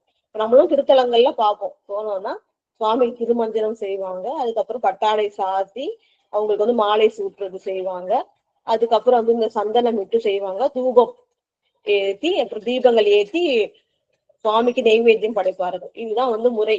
இந்த முறையில வந்து அவரு வந்து சிவ பூஜை செய்கின்றார். திரு அமுது செய்து ஈசருக்கு ஏற்ற பரிசினால் அர்ச்சித்து, அதான் முக்கியம். இறைவனுக்கு வந்து உரிய அந்த நாமங்கள், ஸ்லோகங்கள் இதெல்லாம் சொல்லி, திருமுறைகள் சொல்லி அர்ச்சிக்கணும். ஈசருக்கு ஏற்ற பரிசினால் அர்ச்சித்து அருள என்னாலும் பூசைக்கு அமர்ந்த பெரும் கூத்தர் பொறுப்பால் சிலம்பின் ஒளியளித்தார். இப்ப நம்ம சுவாமி வந்து எப்படி வணங்குறோமோ நமக்கு அப்படி ஒரு தரிசனம் தருவார். இப்ப நம்ம ஏதாவது ஒரு ஊர்ல இருக்கிற திருத்தலத்துல சிவபெருமான் வந்து இஷ்ட தெய்வமா வணங்குனீங்கன்னா உங்களுக்கு அப்படி அந்த அந்த திருத்தலத்துல இருக்கிறவரா வந்து திருவருள் புரிவார். அது போல இவரு தில்லையில கூத்தாடுகின்ற நடராஜ பெருமானதான் வந்து மனசுல வச்சு அர்ச்சனை செய்கிறார், சிவ பூஜை செய்கின்றார். அதனால அந்த சிவபெருமான் நடராஜ பெருமானாகவே இவருக்கு வந்து அருள் புரிகின்றார். எப்படின்னு பாத்தீங்கன்னா, என்னாலும் பூசைக்கு அமர்ந்த பெரும் கூத்தர். நம்ம பூசை செய்யறோம், இறைவனை மகிழ்ந்தார ஏத்துக்கிட்டாரு, எந்த அளவுக்கு மகிழ்ந்தாரு நமக்கு தெரியாது. ஆனா கழறிட்டு அறிவாருக்கு ஒரு பெரிய அருள் கிடைக்குது. என்னன்னா, அந்த பூசை முடிஞ்ச உடனே சுவாமி என்ன பண்றாருன்னா, இந்த பொற்பார் சிலம்பின் ஒளி அளித்தார். பொறுப்புனா அழகு நிறைந்தது, திருவடி அழகு, அணிந்திருக்கின்ற அந்த சிலம்பு அது அழகு. அந்த சிலம்பு ஓசை அப்படின்னு சொல்லுவோம் இல்லையா, அந்த சிலம்பு ஓசையை வந்து சுவாமி கேட்க செய்கின்றார். அதாவது உன்னுடைய பூஜையை நான் ஏற்றுக்கொண்டேன் அப்படின்றது போல சுவாமி என்ன பண்றாரு, இவர் தினந்தோறும் இது போல அன்பினோடு பூஜை செஞ்சு முடிச்ச உடனே சுவாமி என்ன பண்றாரு அப்படின்னு சொன்னா, அதை ஏத்துக்கிட்டதுக்காக அறிகுறியாக தன்னுடைய அழகிய இந்த சிலம்போட ஓசையை விட்டு கேட்பிக்கின்றார். அதை கேட்ட உடனே சேரமான் பெருமாள் நாயனாருக்கு சந்தோஷம், இறைவன் நம்மளுடைய பூஜையை ஏற்றுக்கிட்டார் அப்படின்னு. இது போல தினந்தோறும் அன்போடு இவர் பூஜை செய்கின்றார். சுவாமி அதை கேட்டுட்டு கடைசி முடிவுல வந்து அந்த அழகிய பொற்பாதத்துல அணிந்த சிலம்பின் ஓசையை வந்து கேட்பிக்க செய்கின்றார். நம்பர் தாளின் வழிபாட்டால் நாளும் இன்புற்று அமர்கின்றார். இன்பர் உலகில் இரவலர்க்கும் வறியோர் எவர்க்கும் ஈகையினால் செம்பொன் மழையாம் என பொழிந்து திருந்து வென்றி உடன் பொருந்தி உம்பர் போற்ற தம் பெருமாருக்கு உரிய வேள்வி பல செய்தார் அப்படின்னு சொன்னாங்க. அதாவது 25வது பாடல்ல நம்பர் தாளின் வழிபாட்டா, நம்பர் அப்படின்னு சொன்னா விருப்பத்திற்குரியவர். ஒரு அருள் பதத்துக்கு ஒரு அர்த்தம். சுவாமியை வந்து பலவாறாக போற்றுகின்றார்கள். அப்ப வந்து நம்ம தம்பிரான்னு முதல்ல சொல்றோம் இல்லைங்களா, தனக்கு மேல் ஒரு தலைவர் இல்லாதவர். அது போல நம்பர்னா என்ன அர்த்தம்னா விருப்பத்திற்குரியவர். சுவாமி வந்து நம்மளுடைய விருப்பத்திற்கு உரியவர், எல்லாரும் விரும்பப்படக்கூடிய ஒப்பில்லாதவர். ஏன்னா அனைத்து கல்யாண குணங்களும் சுவாமிகிட்டேருந்து பிறக்குதான், அவர்கிட்ட இருக்கு இல்ல இருக்குன்னு சொல்லக்கூடாது, அவர்கிட்டே தான் பிறக்குதே. அப்ப அவர் வந்து விரும்பாம யாராவது இருக்காங்களா? இப்ப விருப்பத்திற்குரியவர் அப்படின்றதுனால நம்பர் தாளின் வழிபாட்டார். அப்படி சுவாமியோட திருவடியை தினமும் வழிபட்டு இருக்கிறதுனால நாளும் இன்புற்று அமர்கின்றார். இன்பமே என்னாலும் துன்பம் இல்லை, இறைவன் துணை இருக்கிறதால. சுவாமியோட திருவடியை வணங்கிட்டு இருக்கிறதுனால எப்போதும் இவருக்கு இன்பம் தான். இன்பம் பெருக பெருக தினமும் இந்த பூஜை செஞ்சுக்கிட்டே இருக்காரு. இன்பர் உலகில் இரவலர்க்கும் வந்து இன்பர் உலகம், இன்பர் உலகம்னா இவ்வுலகம், உம்பர் உலகம்னா மேல் உலகம், இன்பர் உலகம்னா இவ்வுலகம். இன்பர் உலகில் இரவலர்க்கும் வறியோர் ஈகையினர். இந்த உலகத்துல இரவலர் அப்படின்னு சொன்னா யாசிப்பவர்கள், தன்னிடம் இல்லை என்று யாராவது வந்து யாசிச்சாலும் வறியோர், ஏதாவது ஒரு செல்வமோ இல்ல உணவோ இருப்பிடமோ எதுவும் இல்லாதவங்களோ எவருக்கும் ஈகையினால். இப்ப வந்து வேணும்னு வந்து கேட்டா அவங்கள்ட்ட இருக்கோ இல்லைன்னு பார்க்க கூடாது. அதான் இரவலருக்கு கேட்கிறவங்களுக்கு கொடுத்துடணும். அத்தகையது உயர்ந்த கொடை பண்பு. கேட்காம சில பேர் இருப்பாங்க, வறியவர்கள் இருப்பாங்க, அவங்க கருத்தை அறிந்து செய்வது இவ்வளவு ஒரு சிறந்த பண்பு பாரு. கேட்டா அவங்க எப்படிப்பட்டவங்களா இருந்தாலும் கொடுத்துடணும். கேட்காமே இருப்பாங்க, ஆனா அவங்க தேவை அறிந்து கொடுக்கணும். அது போல வறியவருக்கும் எவருக்கும் யாரா இருந்தாலும் சரிதான், வறியவரா இருந்தாலும் சரி, யாராவது வந்து கேட்டாலும் அவங்களுக்கு எல்லாம் ஈகையினால் செம்பொன் மழையாம். அது எப்படி கொடுக்கறது அப்படின்னு சொன்னா மழை போலவாம். மழை வந்து முழுவதும் நம்ம நினைச்சிடும் இல்லைங்களா, அதாவது அளவே இல்லாம இருந்தாலும் மழை பொழிகிறதுன்னு சொல்லுவோம். அவங்கள வந்து மகிழ்ந்து மூழ்கடிக்க தக்க அளவுக்கு வந்து செம்பொன் மழை பொன்னாலே என்ன பண்ணாங்களா, மழை போல பொழிந்து அவரோட வறுமையை வந்து போக்குகின்ற பெருமை உடையவராக விளங்கினார். என பொழிந்து செம்பொன் மழையாம் என பொழிந்து, செம்பொன்னா என்ன, சுத்தமான பொண்ணா, அந்த பொண்ணை வந்து மழை போல அவர்களுக்கு பொழிந்து அவங்களோட துன்பத்தை நீக்கி திருந்து வென்றி உடன் பொருந்தி எப்பொழுதும் வெற்றி. ஏன்னா சுவாமி கிட்ட வரம் வாங்கும் போது என்ன வாங்கிறாரு, எப்பொழுதும் வெற்றி வாங்கிறாரு. அதனால இவராம் எங்கேயும் போய் போர் செய்யறது இல்லை. அப்படி போர் வந்தாலும் போனா இவருக்கு வெற்றி தான். எங்கும் வெற்றி கொண்டு உம்பர் போற்ற தம் பெருமாருக்கு உரிய வேள்வி பல செய்தார் அப்படின்றாங்க. இப்ப இம்பர்னா இவ்வுலகத்துல, இதுல எவ்வளவு ஒரு சிறப்பு பாருங்க. இருமை உலகுக்கு ஒரு முடி கவிழ்த்தார்னு சொன்னோம் ஃபர்ஸ்ட். அதாவது இந்த உலகத்துக்கும் நன்மை செய்யறார், அந்த உலகத்துக்கும் நன்மை செய்யறார் அப்படின்ட்டு. எப்படின்னு பாத்தீங்கன்னா, இந்த உலகத்துல யாராவது ஒருத்தவங்க வந்து இல்லைன்னு கேட்டாலோ இல்ல வறியவர்களுக்கோ செம்பொன்னை மழை போல பொழிந்து துன்பத்தை நீக்குகின்றார். மாணவர்களுக்கு எப்படி நன்மை செய்ய முடியும் அப்படின்னு பாத்தீங்கன்னா, மும்பர் போற்ற தம் பெருமாருக்கு உரிய வேள்வி பல செய்தார்.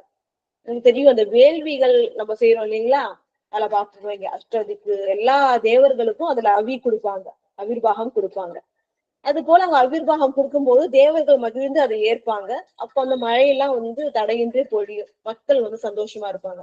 இப்ப தேவர்களும் என்ன பண்ணாங்க, அவிர் வாங்கி திருப்தி அடைந்து சந்தோஷப்படுவாங்க. அப்ப அவங்களும் மகிழும்படி வேள்விகள் செய்கின்றார். அதுவும் வேள்விகள் எப்படின்னா சிவபெருமானையே தலைவனாக கொண்டுதான் செய்ய வேண்டும் அப்படின்றதான் விதி.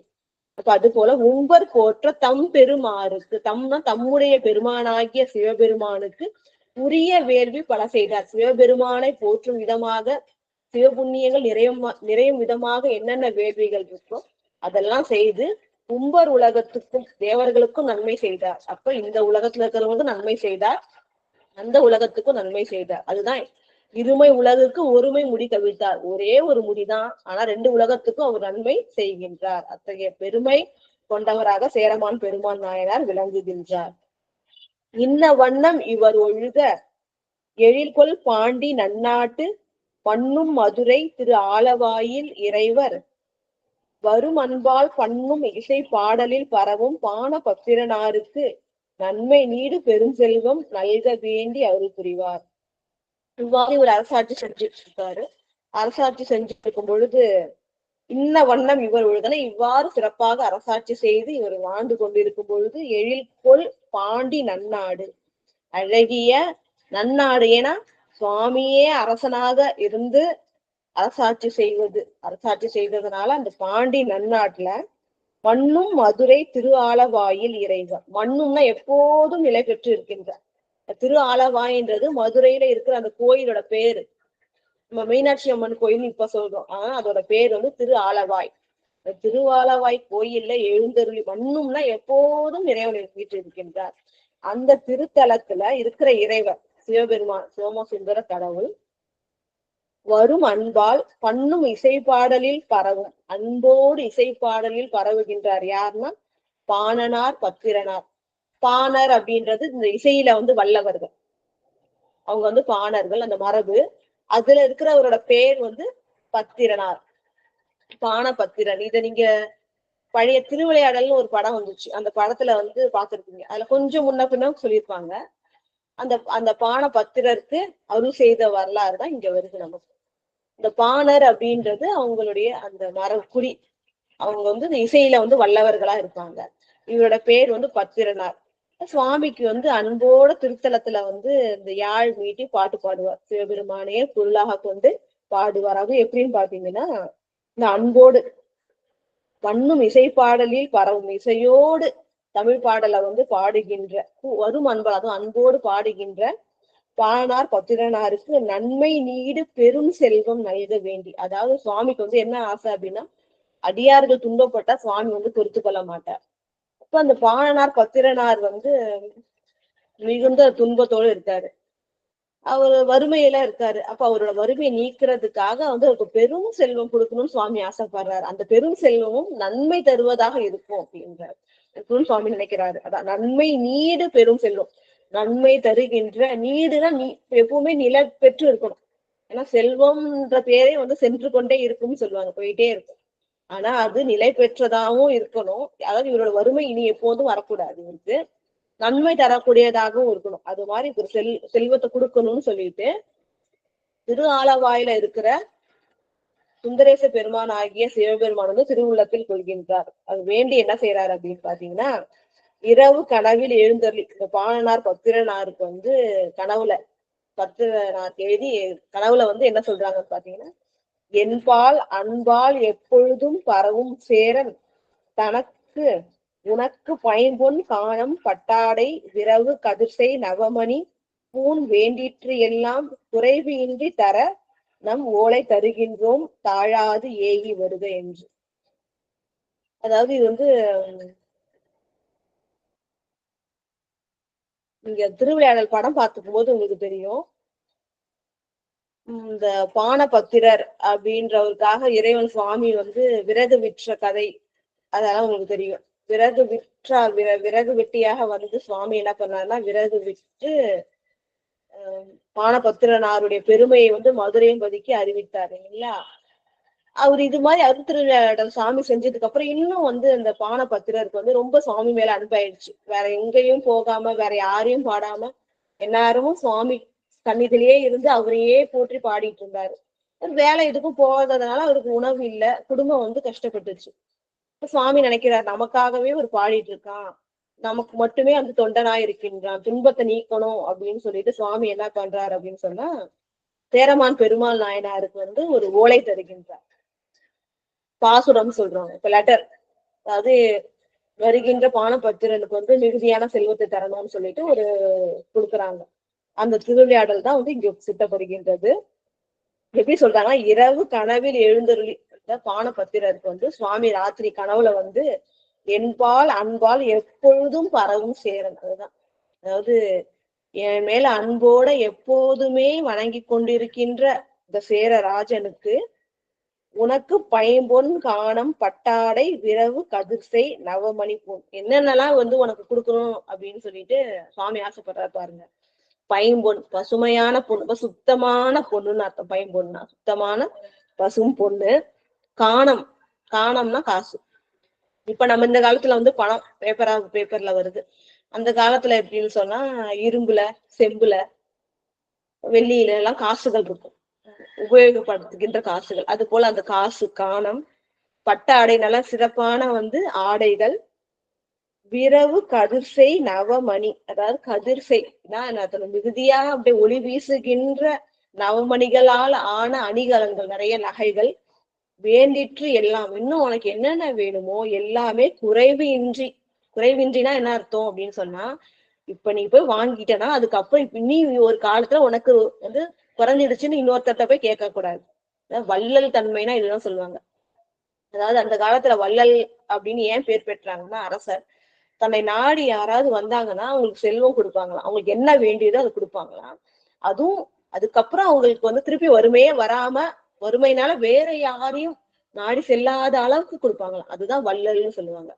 அது போல குறைவே இல்லாம எவ்வளவு பயன்படுத்தினாலும் குறைவே இல்லாத அளவுக்கு குறைவு இன்றி தர சேரம் வந்து உனக்கு தருவான். அப்படி தர்றதுக்கு நம் ஓலை தருகின்றோம், உனக்கு ஒரு ஓலை தருகின்றேன், தாழாது ஏகி வருக என்று. நேரம் கடத்தாம, தாழாதுன்னா நேரம் கடத்தாம, ஏகி வருக சென்று வருக.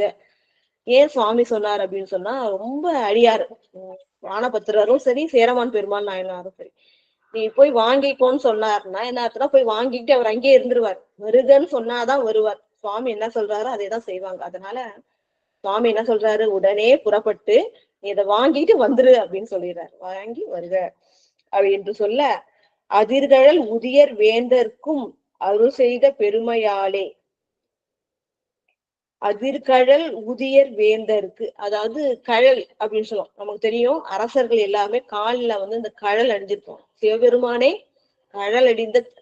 கழல் அணிந்த திருவடிகளை தான் கொண்டவர். நம்ம பார்த்தோம், இந்த அழகிய கழல் அணிந்த திருவடிகளை தான் போற்றுவாங்க. அது போல அரசரும் அதிர்கின்ற கழல்னா என்ன அர்த்தம், ஏன் எப்ப அதிரும்னா அந்த போர் செய்யும் பொழுதுதான். இப்ப வீரத்தை குறிக்கிறதுக்காக சொல்றாங்க. அந்த மாதிரி கழலை அணிந்த உதியர்னா இங்க சேரர்களை குறிக்கும். எப்படி வந்து செழிய பாண்டியரை குறிக்கும், வளவர் வந்து சோழர்களை குறிக்குமோ, உதியர்ன்றது சேர ராஜாக்களை குறிக்கும்.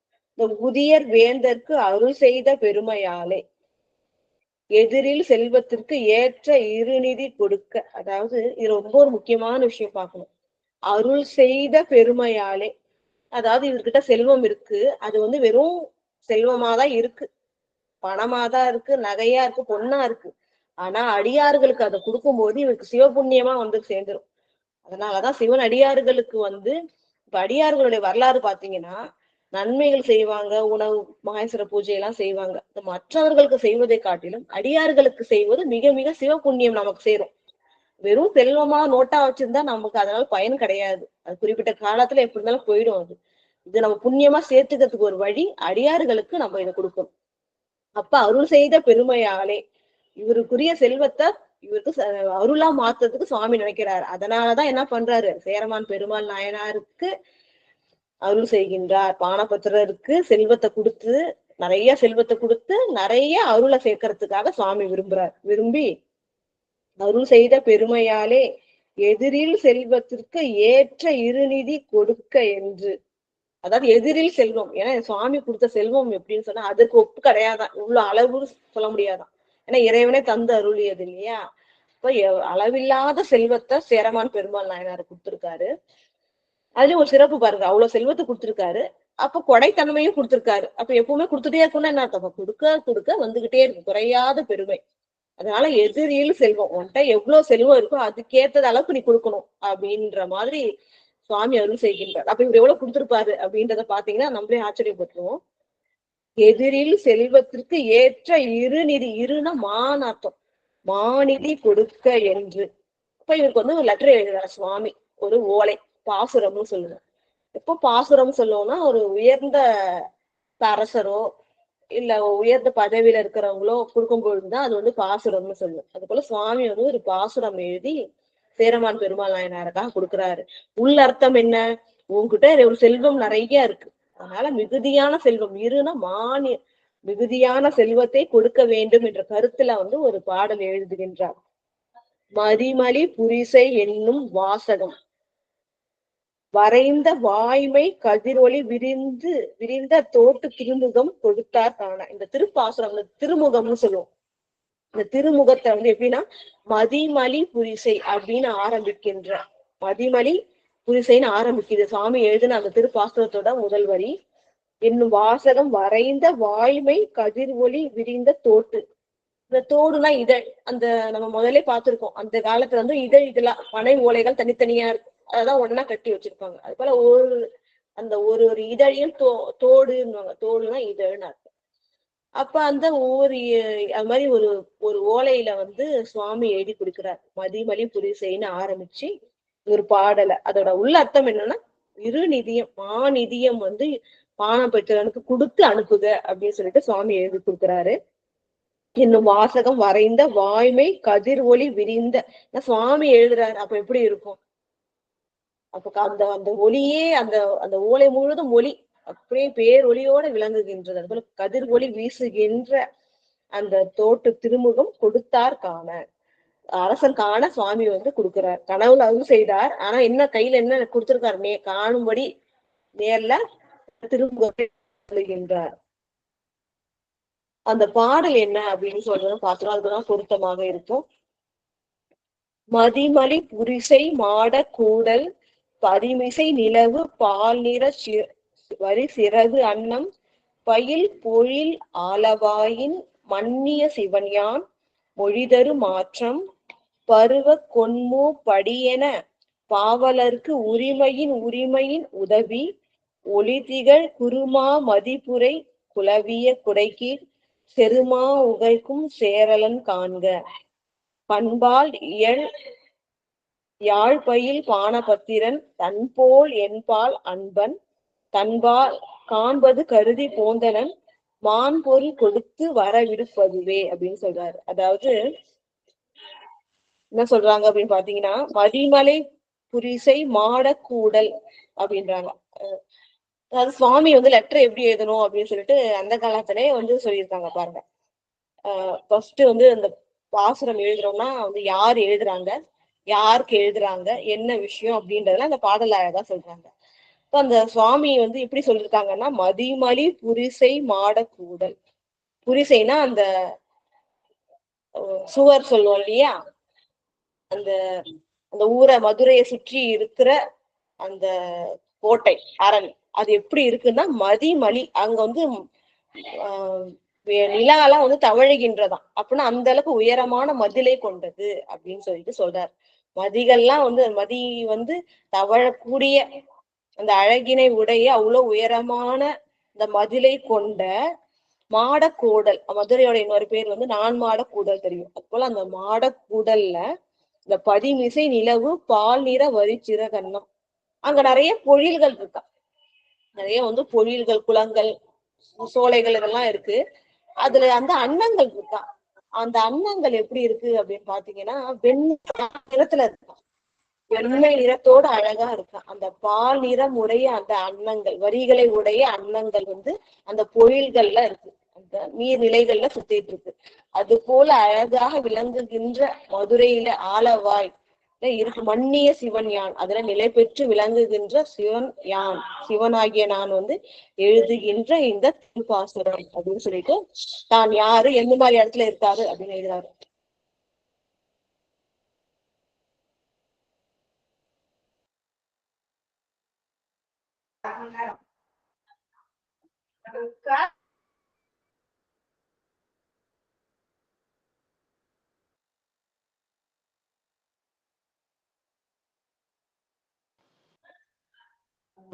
அது வந்து அவர் என்ன சொல்றாருன்னா, இப்படி வந்து உயர்ந்த மதில்களை கொண்ட, நிலவு விளையாடக்கூடிய உயர்ந்த மதில்களை கொண்ட நான்மாட கூடலில் பொழில்கள் விளங்குகின்றது. அதுல வந்து பாலிறமுடைய வெண்மையான வரிகளை உடைய அன்னங்கள் பயிர்கின்றது.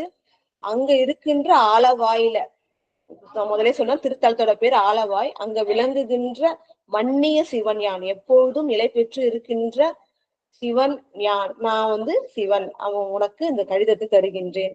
மொழிதரு மாற்றம், நான் சொல்வது என்னவென்றால் கேட்பாயாக அப்படின்னு சொல்றாரு. பருவ கொன்மு படியென பாவலர்க்கு உரிமையின் உரிமை உதவி. அந்த பருவ கொன்மு அதாவது என்னன்னா, பருவத்திற்கு ஏற்றது போல மழை பொழிகின்றது. அது போல வந்து உன்கிட்ட வேண்டி வந்தவங்களுக்கு எல்லாருக்கும் வந்து அது போல மழையை பொழிகின்ற, அது எப்படி பொழிகின்றன்னு சொன்னா, கேட்கிறவங்க யாரு வந்து கேட்கிறாங்களோ அவங்களுடைய தகுதிக்கேற்ப தருவாங்க. அவங்க வந்து புலவர்களா இருந்தா அவருக்கு அந்த புலமைக்கு ஏற்ற அளவுக்கு மிகுதியான செல்வம்.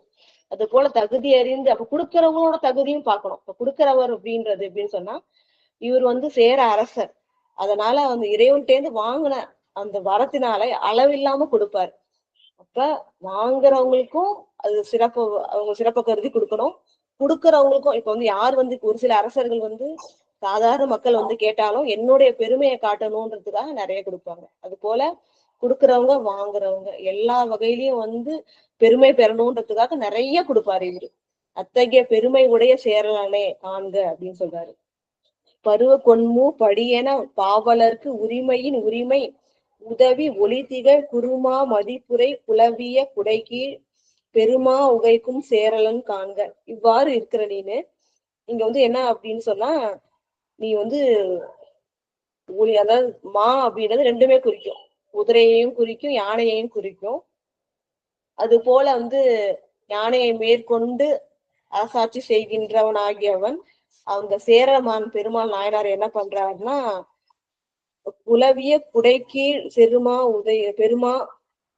பெருமா உகைக்கும் சேரலன் காண்க அப்படின்றாரு. அதாவது முதல்ல சொன்னது போல அந்த கொற்ற குடை, வெண்கொற்ற குடையின் கீழே இருந்து மிகுதியாக அந்த மக்களுக்குள்ள எல்லா உயிர்களுக்கும் இன்பத்தை எப்படி வந்து அந்த குடை குளிர்ச்சி தருதோ வெண்மை நிறம், அது போல இன்பத்தை தரத்துக்காக அந்த துன்பத்தை நீக்கி காவல் செய்கின்ற அரசனே, சிறந்த வெற்றியை உடைய யானையை கொண்டவனே, வெண்கொற்ற குடையில் கீழ் இருக்கின்றவனே, அரசனே, நீ வந்து இத வந்து உனக்காக நான் எழுதின இந்த கடிதம், அதை காண்பாயாக அப்படின்னு சொல்லிட்டு பண்பாள் யாழ் பயில் பான பத்திரன். அதாவது பண்பாள்னா அன்போடு கூடி யாழ் பழிகின்ற, யாழ் பழின்று அந்த இசையோடு கூடி தமிழோடு என்னை வந்து பாடி வணங்குகின்ற பானபத்திரன் தன்போல் என்பால் அன்பன். நீ எப்படி என் மேல அன்பு வச்சிருக்கியோ அது போல அவனும் என் மேல அன்புடைய அன்பன் அப்படின்னு சொல்லிட்டு தன் பால் காண்பது கருதி போந்தனன், உன்னை பார்க்க வந்திருக்கான், உன்னை காண வந்திருக்கின்றான் அப்படின்னு சொல்லிட்டு மான் பொருள் கொடுத்து வர விடுப்பதுவே. இங்கதான் முக்கியம். மான் பொருள் கொடுத்துனா எல்லையில்லாத பொருள், நிறைய செல்வம் கொடுத்து வர விடுப்பதுவே, அதாவது அனுப்பிடுன்னு சொல்றாரு. காரணம் வந்து செல்வம் கொடுன்னா அவர் இங்கேயே வர வச்சுட்டு அவரே ராஜாவாக்கிடுவார். சுவாமியே சொல்லியிருக்காருன்றதுனால. அதனால சுவாமி என்ன சொல்றாரு அப்படின்னு சொன்னா, நிறைய செல்வத்தை கொடுத்து கொடுத்துட்டு நீ அனுப்பி விட்டுரு அப்படின்னு சொல்றாரு. இங்க எப்படி சொல்றாரு அப்படின்னு சொன்னா, அந்த மதுரையோட சிறப்பையும் சேர்த்து சொல்றாரு, அந்த அரசனுடைய சிறப்பையும் சொல்றாரு.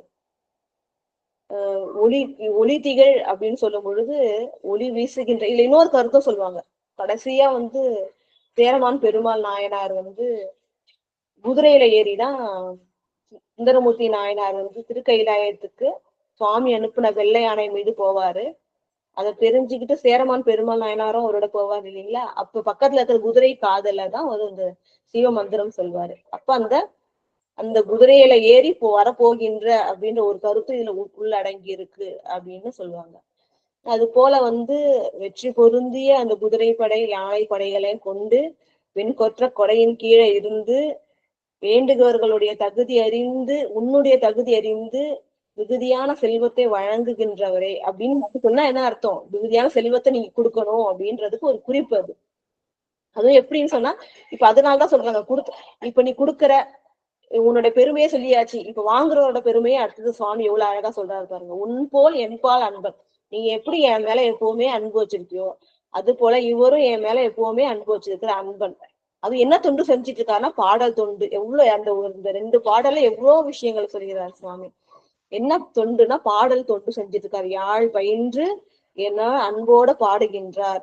அவனுக்கு மான் பொருள் கொடுத்து உன்னை வந்து பார்க்க அதாவது பொருள் கருதி வந்திருக்காருன்னு சொல்லல, உன்னை பார்க்க வந்திருக்காருன்னு தான் சொல்றாங்க.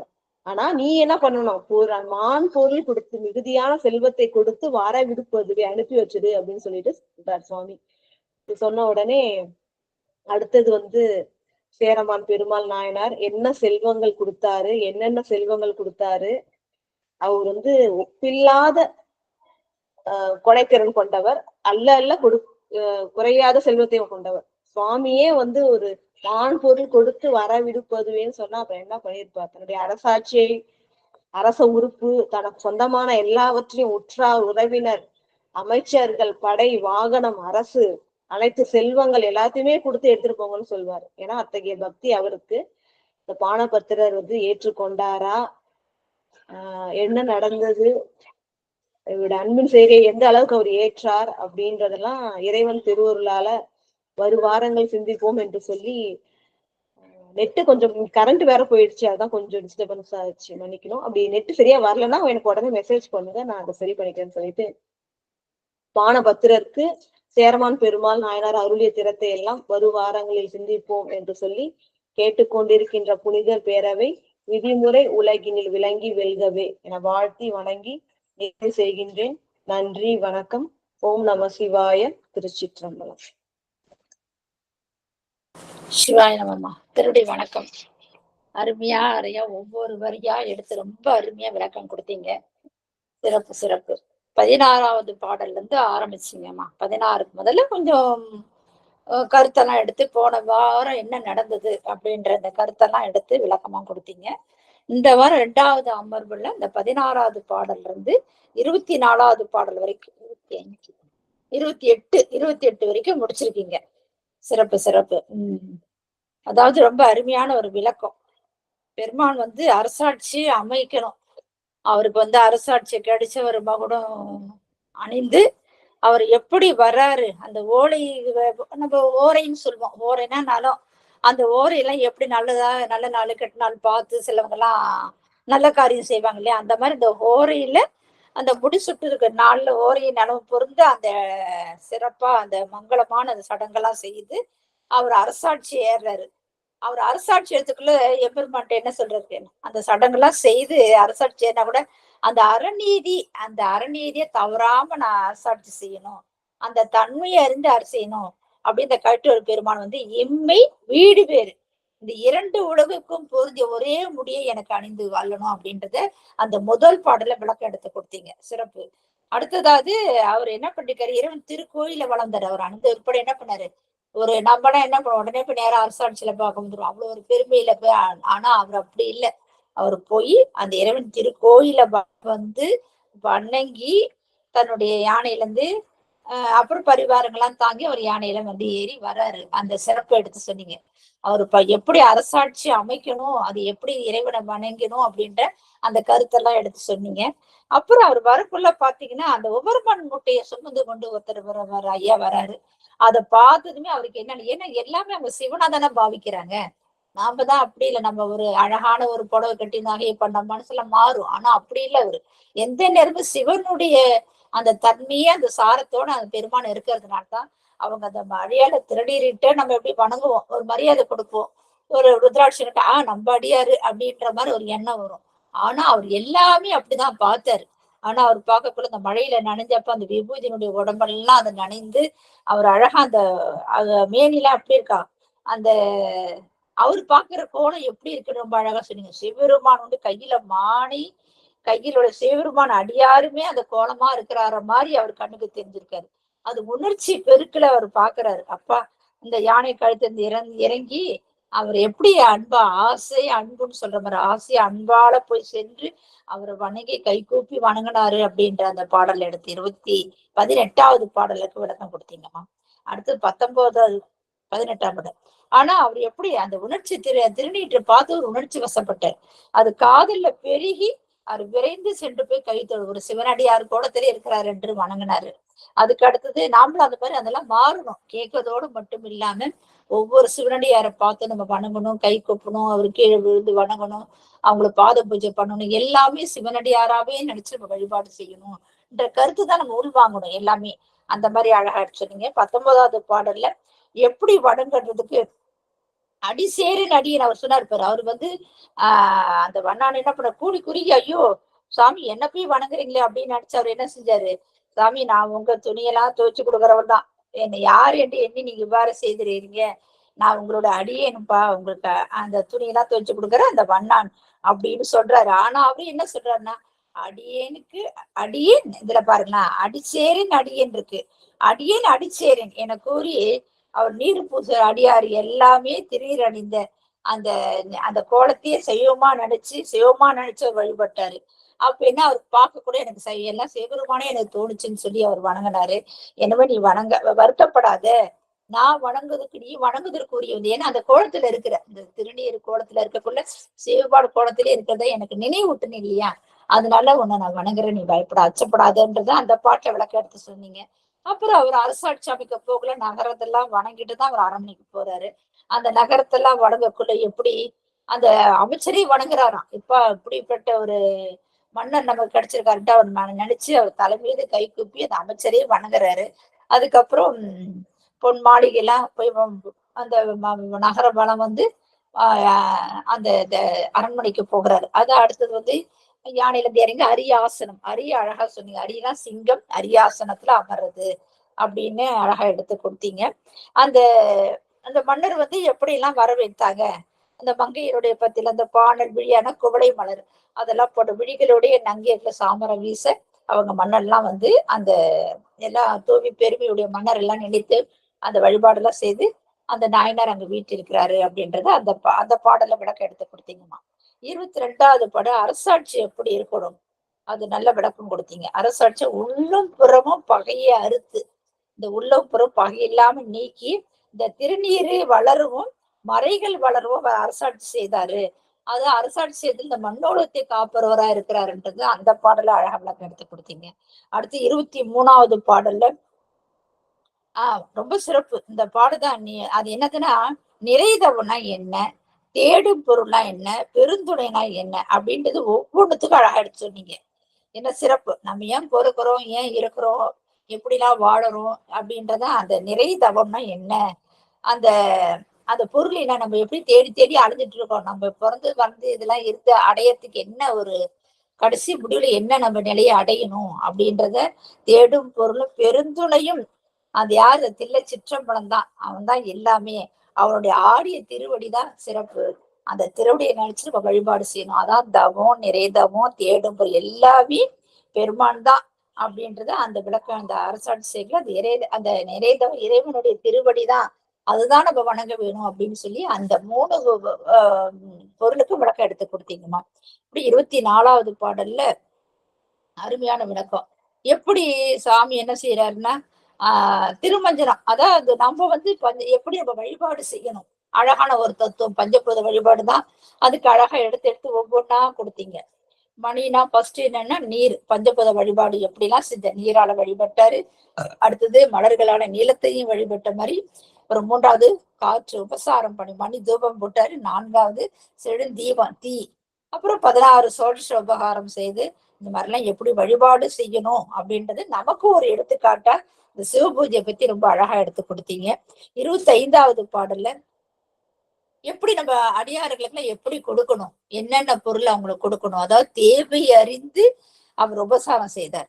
அப்படியே கொடுத்துல ஒவ்வொரு அடியாருக்கு என்னென்ன தேவை, வரியவர்களுக்கு எப்படி கொடுக்கணும், இறந்தவர்களுக்கு எப்படி கொடுக்கணும், வரியுள் இறந்தவர்னா வேற அர்த்தம், இதெல்லாம் எடுத்து விளக்கமா எடுத்து இம்பர். அதாவது அது மட்டும் இல்லாம இந்த மண்ணுலகத்துல வாழற எல்லா அடியார்களுக்கும் எப்படி எப்படி தேவைக்கேற்ப அந்த உபசாரம் செய்தாரு. அது மட்டும் இல்லாம இம்பர் இந்த இருக்கிற உலகத்துல, உம்பர்னா அந்த அடுத்த உலகத்துல, அதாவது தேவர்கள் இருக்கிற அந்த உலகத்திலையும் அந்த விளக்கம் கொடுத்தீங்க. ரொம்ப சிறப்பு. தேவர்கள் போட்ட அந்த இறைக்குருவிய வேள்விகளாம், அபசார வேள்விலாம் நம்ம ஒண்ணு கொடுப்போம் இல்லையா, அபசார வேள்வியில எல்லாம் தீயில இடுவோம் இல்லையா, அந்த அபசார அவிப்பாகம் கொடுக்கக்குள்ள தேவர்கள்லாம் பகிர்ந்து மாறி மழை பொய்வாங்க அப்படின்றது அந்த விளக்கமும் கொடுத்தீங்க. அதான் இம்பர் உம்பர். இந்த சிறப்பு தேவை அறிந்து கொடுப்பது அந்த இம்பர் உலகத்திலையும், உம்பர் உலகத்தை சுத்தமான அந்த என்ன சொல்றது தேவர் உலகங்களுக்கு அந்த வேள்வியும் செய்தது, யாகம்லாம் செய்யக்குள்ள அந்த மாதிரிலாம் கொடுத்து அந்த காலத்து இந்த உலகத்தையும் செஞ்சாரு, வரப்பிறந்த மேல் உலகத்துக்கு செய்திருக்காருன்றத விளக்கம் ரெண்டுமே சிறப்பா எடுத்து கொடுத்தீங்கம்மா. 26வது பாடல்ல அது மதுரை கோயில் தான். மதுரையில அந்த இறைவன் தான், சிவபெருமான் தான். அந்த அந்த மதுரையில ஆளவாழ் வீட்டுக்கு அந்த சிவபெருமான் வந்து அன்பால் சொல்லுகின்ற அந்த இசைப்பாட்டுக்குடி யாரு, பாணப்பத்திரர். பாணர்னா இசையில் சிறந்தவர்கள். அவங்க எல்லாம் இந்த பாசுரம் தருவாங்க இல்லையா, பாசுரம் பாடி மகிழ்விக்கிறவங்க. அந்த மாதிரி வகையில வந்தவங்க தான் பாணர் பத்திரர். அந்த பாண பத்திரருக்கு நன்மை பொருந்திய பெரு செல்வம் அப்படின்னு சொன்னீங்க. ஏன்னா அப்படியே சும்மா கொடுத்துடக்கூடாது, ஒரு பொருள் செல்வத்தை எப்படி கடைசி வரைக்கும் நிலை பெற்றதாக இருக்கணும், நன்மை நீடு பெரும் செல்வம் நிலை பெற்றதா இருக்கக்கூடிய செல்வத்தை அவரு தரணும்னு நினைச்சாரு.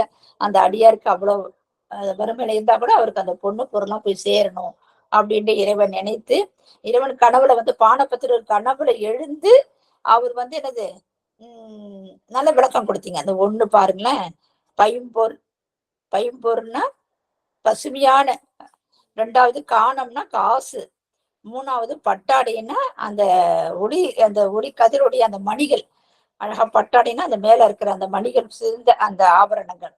அப்புறம் 3வது வந்து 4வது நவமணி பொன், 5வது குறைவின்றி கொடுக்கணும் அப்படின்ட்டு எந்த நேரமும் குறைவில்லாம இருக்கணும். அப்புறம் கொடுத்துட்டு என்ன சரி காலம் தாழ்த்தாம போய் அவனோட சென்று போய் வாங்க அப்படின்னு சொல்லி பாணப்பத்திட்டு கனவுல வந்து சொன்ன மாதிரி இறைவன் அந்த விளக்கம் ரொம்ப அழகா 27வது பாடல்ல விளக்கம் எடுத்து கொடுத்தீங்கம்மா. 28வது பாடல்ல பாணப்பத்திரருக்கு ஓலை கொடுக்குறாரு, அந்த அமர்வோடு முடியுது. ஆனா அந்த பாடல் எடுத்து ரொம்ப சிறப்பா விளக்கம் கொடுத்திருக்கீங்க. அந்த மதிமடி புரிசை ஃபர்ஸ்ட் நம்ம 11ஆம் திருமுறையில முதல் பாட்டு அந்த பாட்டு தான். அந்த பாட்டுக்கு மதிப்புரிசை மாடக்கூடர் அந்த பாடல அழகா அந்த 10 வரைக்கும் கொடுத்துட்டு 2வது கடைசியில காண்பதி கருதி இப்போது மான் பொருள் கொடுத்து வரவெடுப்பதுவே அப்படின்ட்டு அந்த 10 அந்த ஒரு பாடலுக்கும் விளக்கம் கொடுத்து சொல்றாரு. அத செல்வத்தை அவற்றுக்கு நிறைய செல்வம் இருக்கு, அந்த செல்வத்தை எல்லாம் நம்ம இவருக்கு கொடுக்கணும் அப்படின்ற பாணப்பத்திற்கு சேரமான் எழுதிய ஓலையில தொடக்கமா மதிமொழி சிப்புரிசை பாடல், அந்த பாடலோட இந்த வாரம் நிறைவு செய்திருக்கீங்க. ரொம்ப ஒரு அருமையான ஒரு விளக்கம். ஒவ்வொரு பாடலையும் நாங்க நிறைய கருத்துக்கெல்லாம் தெரிஞ்சுக்கிட்டோம். மேலோட்டமான ஒரு கருத்து இருந்தா கூட உள்ள ஆழ்ந்த கருத்து இதெல்லாம் நம்ம தெரிஞ்சுக்கணும். இதே மாதிரி நாமளும் இதெல்லாம் செயல்படணும் அப்படின்ற மாதிரிதான். நம்ம என்ன தேவையறிந்து ஒரு அடியாருக்கு கொடுக்கணும், எப்படிலாம் சிவபூஜை எல்லாம் பண்ணணும் அப்படின்ற நம்ம அரசாட்சி எப்படி அவர் செய்யறாரு இல்லாம நாமளுடைய பூஜையிலையும் எப்படி ஒழுக்கமா நடந்துக்கணும், எப்படி எம்பெருமான் 5 எழுத்து வேள்வி செய்யணும் அப்படின்றது ஒவ்வொரு பாடல் மூலியமா நாங்களும் உள்பொருளா இருக்கிற கருத்தையும் உணர்ந்து கொண்டோம்மா. சிவாய நம்ம. திருச்சிற்றம்பலம். திருவடி வணக்கம்மா. நம்ம ஈசன் குடும்பத்து சார்பாக உங்களுக்கு நன்றிகளை தெரிவித்துக் கொள்கிறேன் அம்மா. சிவாய நம்ம. திருச்சிற்றம்பலம். காஞ்சனம்மா நீங்க பேசலாங்கம்மா. காஞ்சனம்மா. கை தூக்குனீங்க. மற்ற அடியார் யாரோ ஒரு 2 அடியாருக்கு வாய்ப்பு உண்டு. பேசினது கூட நம்ம வாழ்த்து பாடல் பாடி முடிக்கலாம். எல்லாம் நீங்களே விளக்கம் சொல்லிட்டீங்க, அருமையா சொல்லிட்டீங்க. அதே நாங்க மறுபடியும் கேட்ட மாதிரி ஆயிடுச்சு. ஒவ்வொரு வார்த்தைக்கும் அர்த்தங்கள் அழகா இருந்ததுங்கம்மா. நாங்க ஒவ்வொரு வரியாவ படிச்சு படிச்சு அந்த அர்த்தத்தை கேட்கிறப்ப எங்களுக்கு தெரியாது சில விஷயங்கள். பாடல்னால எங்களுக்கு என்ன தெரியாது, பாடல்னா குவளை மலர்கள்னு ஒவ்வொரு வார்த்தைக்கும் அதனுடைய பொருளை சொல்லும்போது நாங்க அது குறிப்பு இருக்குல்ல, தமிழ் வார்த்தைகளுக்கு நம்ம குறிப்பு இருக்கு, அதெல்லாம் நாங்க இது பண்ணிருக்கோமா. ரொம்ப அழகுமா. இந்த 15 பிளஸ் இன்னைக்கு 18 பாடல் எடுத்திருக்கீங்க. 18 பாடல் 18 பாடலும் அருமைங்கம்மா. சிவாயனம்மா, திருவடி வணக்கம். அனைத்து அடியார் தெரிவு பண்ணிக்கிறேம்மா. திருச்சிற்றம்பலம். சிறப்புமா, சிறப்பு. என்ன சொல்றதுன்னே புரியல.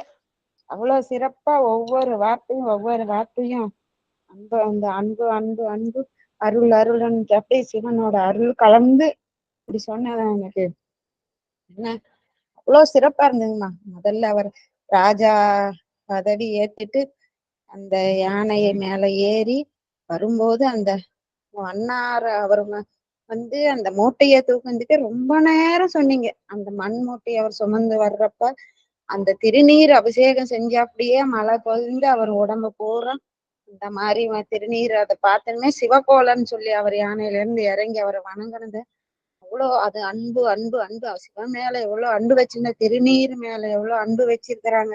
அப்படி விலக்கி விலக்கி சொன்னது மனசுக்கு. ரொம்ப முறை இந்த கதை கேட்டிருந்தாலும் இன்னைக்கு தவப்பயன் சிவாய நம்ம பிரேமாமாவே நிறைய சொல்லிட்டாங்க.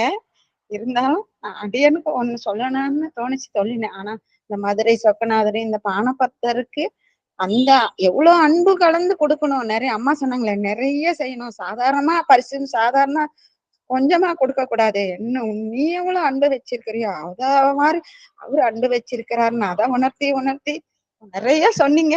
அடியனுக்கு ஏதோ ஒரு சொல்லணும்னு தோணுச்சு.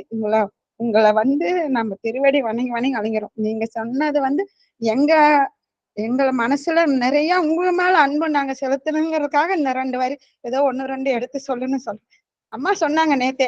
இந்த மாதிரி அம்மாவோட இதெல்லாம் கேட்கறதுக்கு இன்னும் நிறைய பேர் கூட்டிட்டு வாங்க, அதெல்லாம் கொடுத்து வைக்கணும்னு. அதனோட நேத்து ஒரு ஐயா சொன்னாங்க, அந்த நீங்க சொல்றதுக்கும் நாங்க கேட்கறதுக்கும் அதுக்கும் சிவனோட அருள் இருந்தாதான் கேட்க முடியும், சொல்ல முடியும். இந்த மாதிரி அந்த டாக்டர் ஐயா சொன்னா அப்படிதான். நம்மளால முடிஞ்சது நாங்க எல்லாத்துக்கும் சொல்றோம். இன்னும் நிறைய பேரை கூட்டிட்டு வர்றோங்கம்மா. நீங்க சொன்னதுக்கு ரொம்ப திருவடி வணக்கம். அரியான்னு வந்து அம்மா சொல்லிட்டாங்க. உணர்ந்தது சொல்லணும்னு ஒரு வார்த்தை சொல்லுனேன்.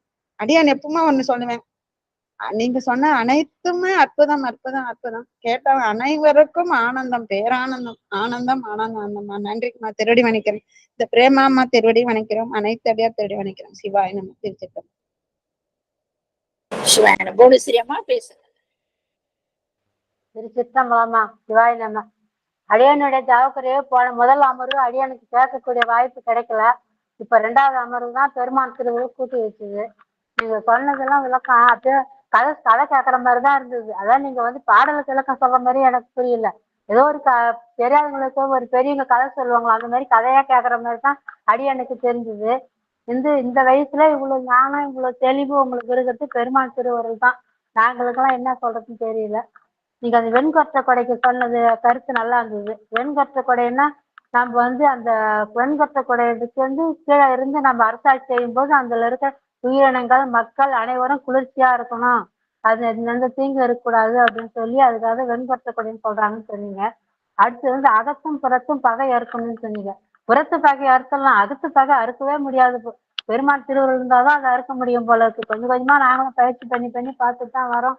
பெருமாள் என்னைக்கு செய்வாரோ தெரியல. அடுத்து நிறைதவம் தேடும் பொருளும் பெருந்துணையும் திருச்சிற்றம்பலத்து ஆடும் கழலே அப்படின்னு சொன்னீங்க. அதாவது இது மாணிக்க வாசகோட சொல்லு, தேடும் பொருளும் சிவன் கழையிலே என தெளிந்து அப்படின்னு. அதுமாதிரி நாம வந்து தேடும் பொருளும் சிவன் கழையில தேடல. இந்த மாய உலகத்துல பிறக்கிற இறக்குறோம். இந்த மாய உலகத்துல அதாவது மாய அழிஞ்சு போற பொருளை தான் தேடுறோம் தவிர அழியாத பொருளால பெருமான் திருவடியை நம்ம தேடுறது இல்லை அப்படின்னு சொல்றது நீங்க சொல்லும் போது நினைச்சுக்கணும். அதுக்கு வந்து பெருமான் வந்து நமக்கு வந்து ஒரு அறிவை கொடுக்கணும், தெளிவை கொடுக்கணும் அப்படின்னு நினைச்சுக்கணுமா. அடுத்து வந்து அந்த இது சிவ பூஜை பண்ணதுன்னு சொன்னீங்க, நல்லா இருந்தது விளக்கம். தூக்கிய திருவடின்றதுக்கு நம்ம வந்து மலத்துல இருந்து தூக்கும் திருவடி அது தொடர்ந்து எனக்கு ரொம்ப மனசு தட்டுதுமா. தூக்கிய திருவடி தான் பார்த்து வணங்கணும், அந்த கடலை தான் பார்த்து வணங்கணும்னு சொல்லுவாங்க எல்லாருமே. அந்த கையும் வந்து நடராஜருடைய கை வந்து தூக்கிய திருவடி தான் காட்டி இருக்கோங்க. ஆனா இன்னைக்கு நீங்க சொன்ன கருத்து நம்ம மலத்துல இருந்து தூக்கத்தான் அந்த திருவடி தூக்கி இருக்கிறாருன்றது வந்து ரொம்ப எனக்கு மனசு தட்டுதுமா. அடுத்து வந்து நம்ம வந்து ஒருத்தருக்கு வந்து தானம் செய்யறோம்னாக்கா அவங்க எதை தேவையோ அதை அறிஞ்சு செய்யணும். ஒரு உடை இல்லாதவங்களுக்கு உடை கொடுக்கணும், இடம் இல்லாதவங்களுக்கு இடம் கொடுக்கணும், ஒரு அன்னதானம் செய்யறதுக்கு பொருள் இல்லாதவங்க பொருள் கொடுக்கணும். அப்படி கொடுத்தாதான் அந்த நம்ம கொடுக்கக்கூடிய பொருளின் பயன் வந்து அவங்களுக்கு போய் சேரும் அப்படின்னு சொன்னீங்க. தானத்தின் அருமை பற்றி சொன்னீங்க, ரொம்ப சிறப்பா இருந்ததும்மா. அது நல்லா இருந்தது. அடுத்து வந்து இந்த நீடு பெருஞ்செல்வம்ன்றது அதுக்கு வந்து விளக்கம் சொன்ன நல்லா இருந்துச்சு. நீடு பெருஞ்செல்வம்னு இளையத்து, அதாவது செல்வம் இன்னைக்கு வரும் நாளைக்கு போகும், கைக்கு கை மாறும் பணமே உன்னை கைப்பற்றி நிற்குது மனமேன்னு சொல்லுவாங்க. அது மாதிரி மாறி மாறி போகக்கூடிய அந்த செல்வம் என்னைக்கும் மாறாத நிலை பெற்று இருக்கணும் அப்படின்றதான் நீடு பெருஞ்செல்வம் அப்படின்னு சொன்னீங்க. அதுவும் நல்லா சிறப்பா இருந்ததுங்க ஐயா, தெரிஞ்சுங்கம்மா. ரொம்ப அருமையா இருந்தது. இன்னைக்கு வகுப்பு ரொம்ப சிறப்பா இருந்தது. அடியானுக்கு நீ கேட்கிற பாக்கியத்தை கொடுத்துட்டு பெருமானுக்கு நன்றி சொல்லணும். உங்கள் திருவடியை போற்றி வணங்கி கொள்கிறேன்.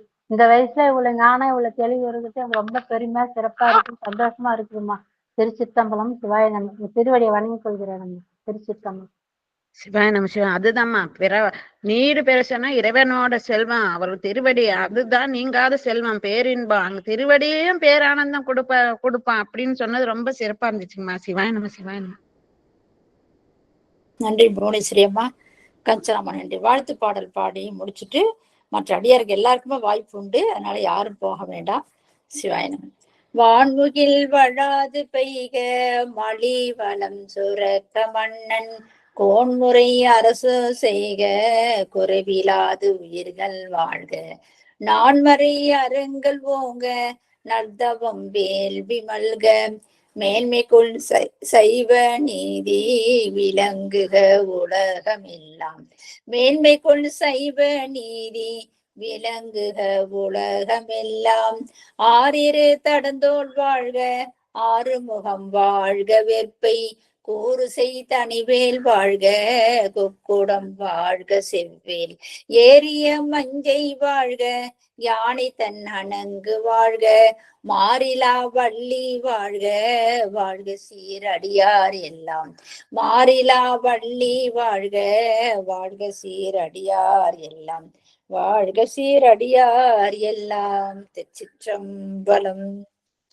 மற்ற அடியார் யார பேசுனா கை தூக்குங்க.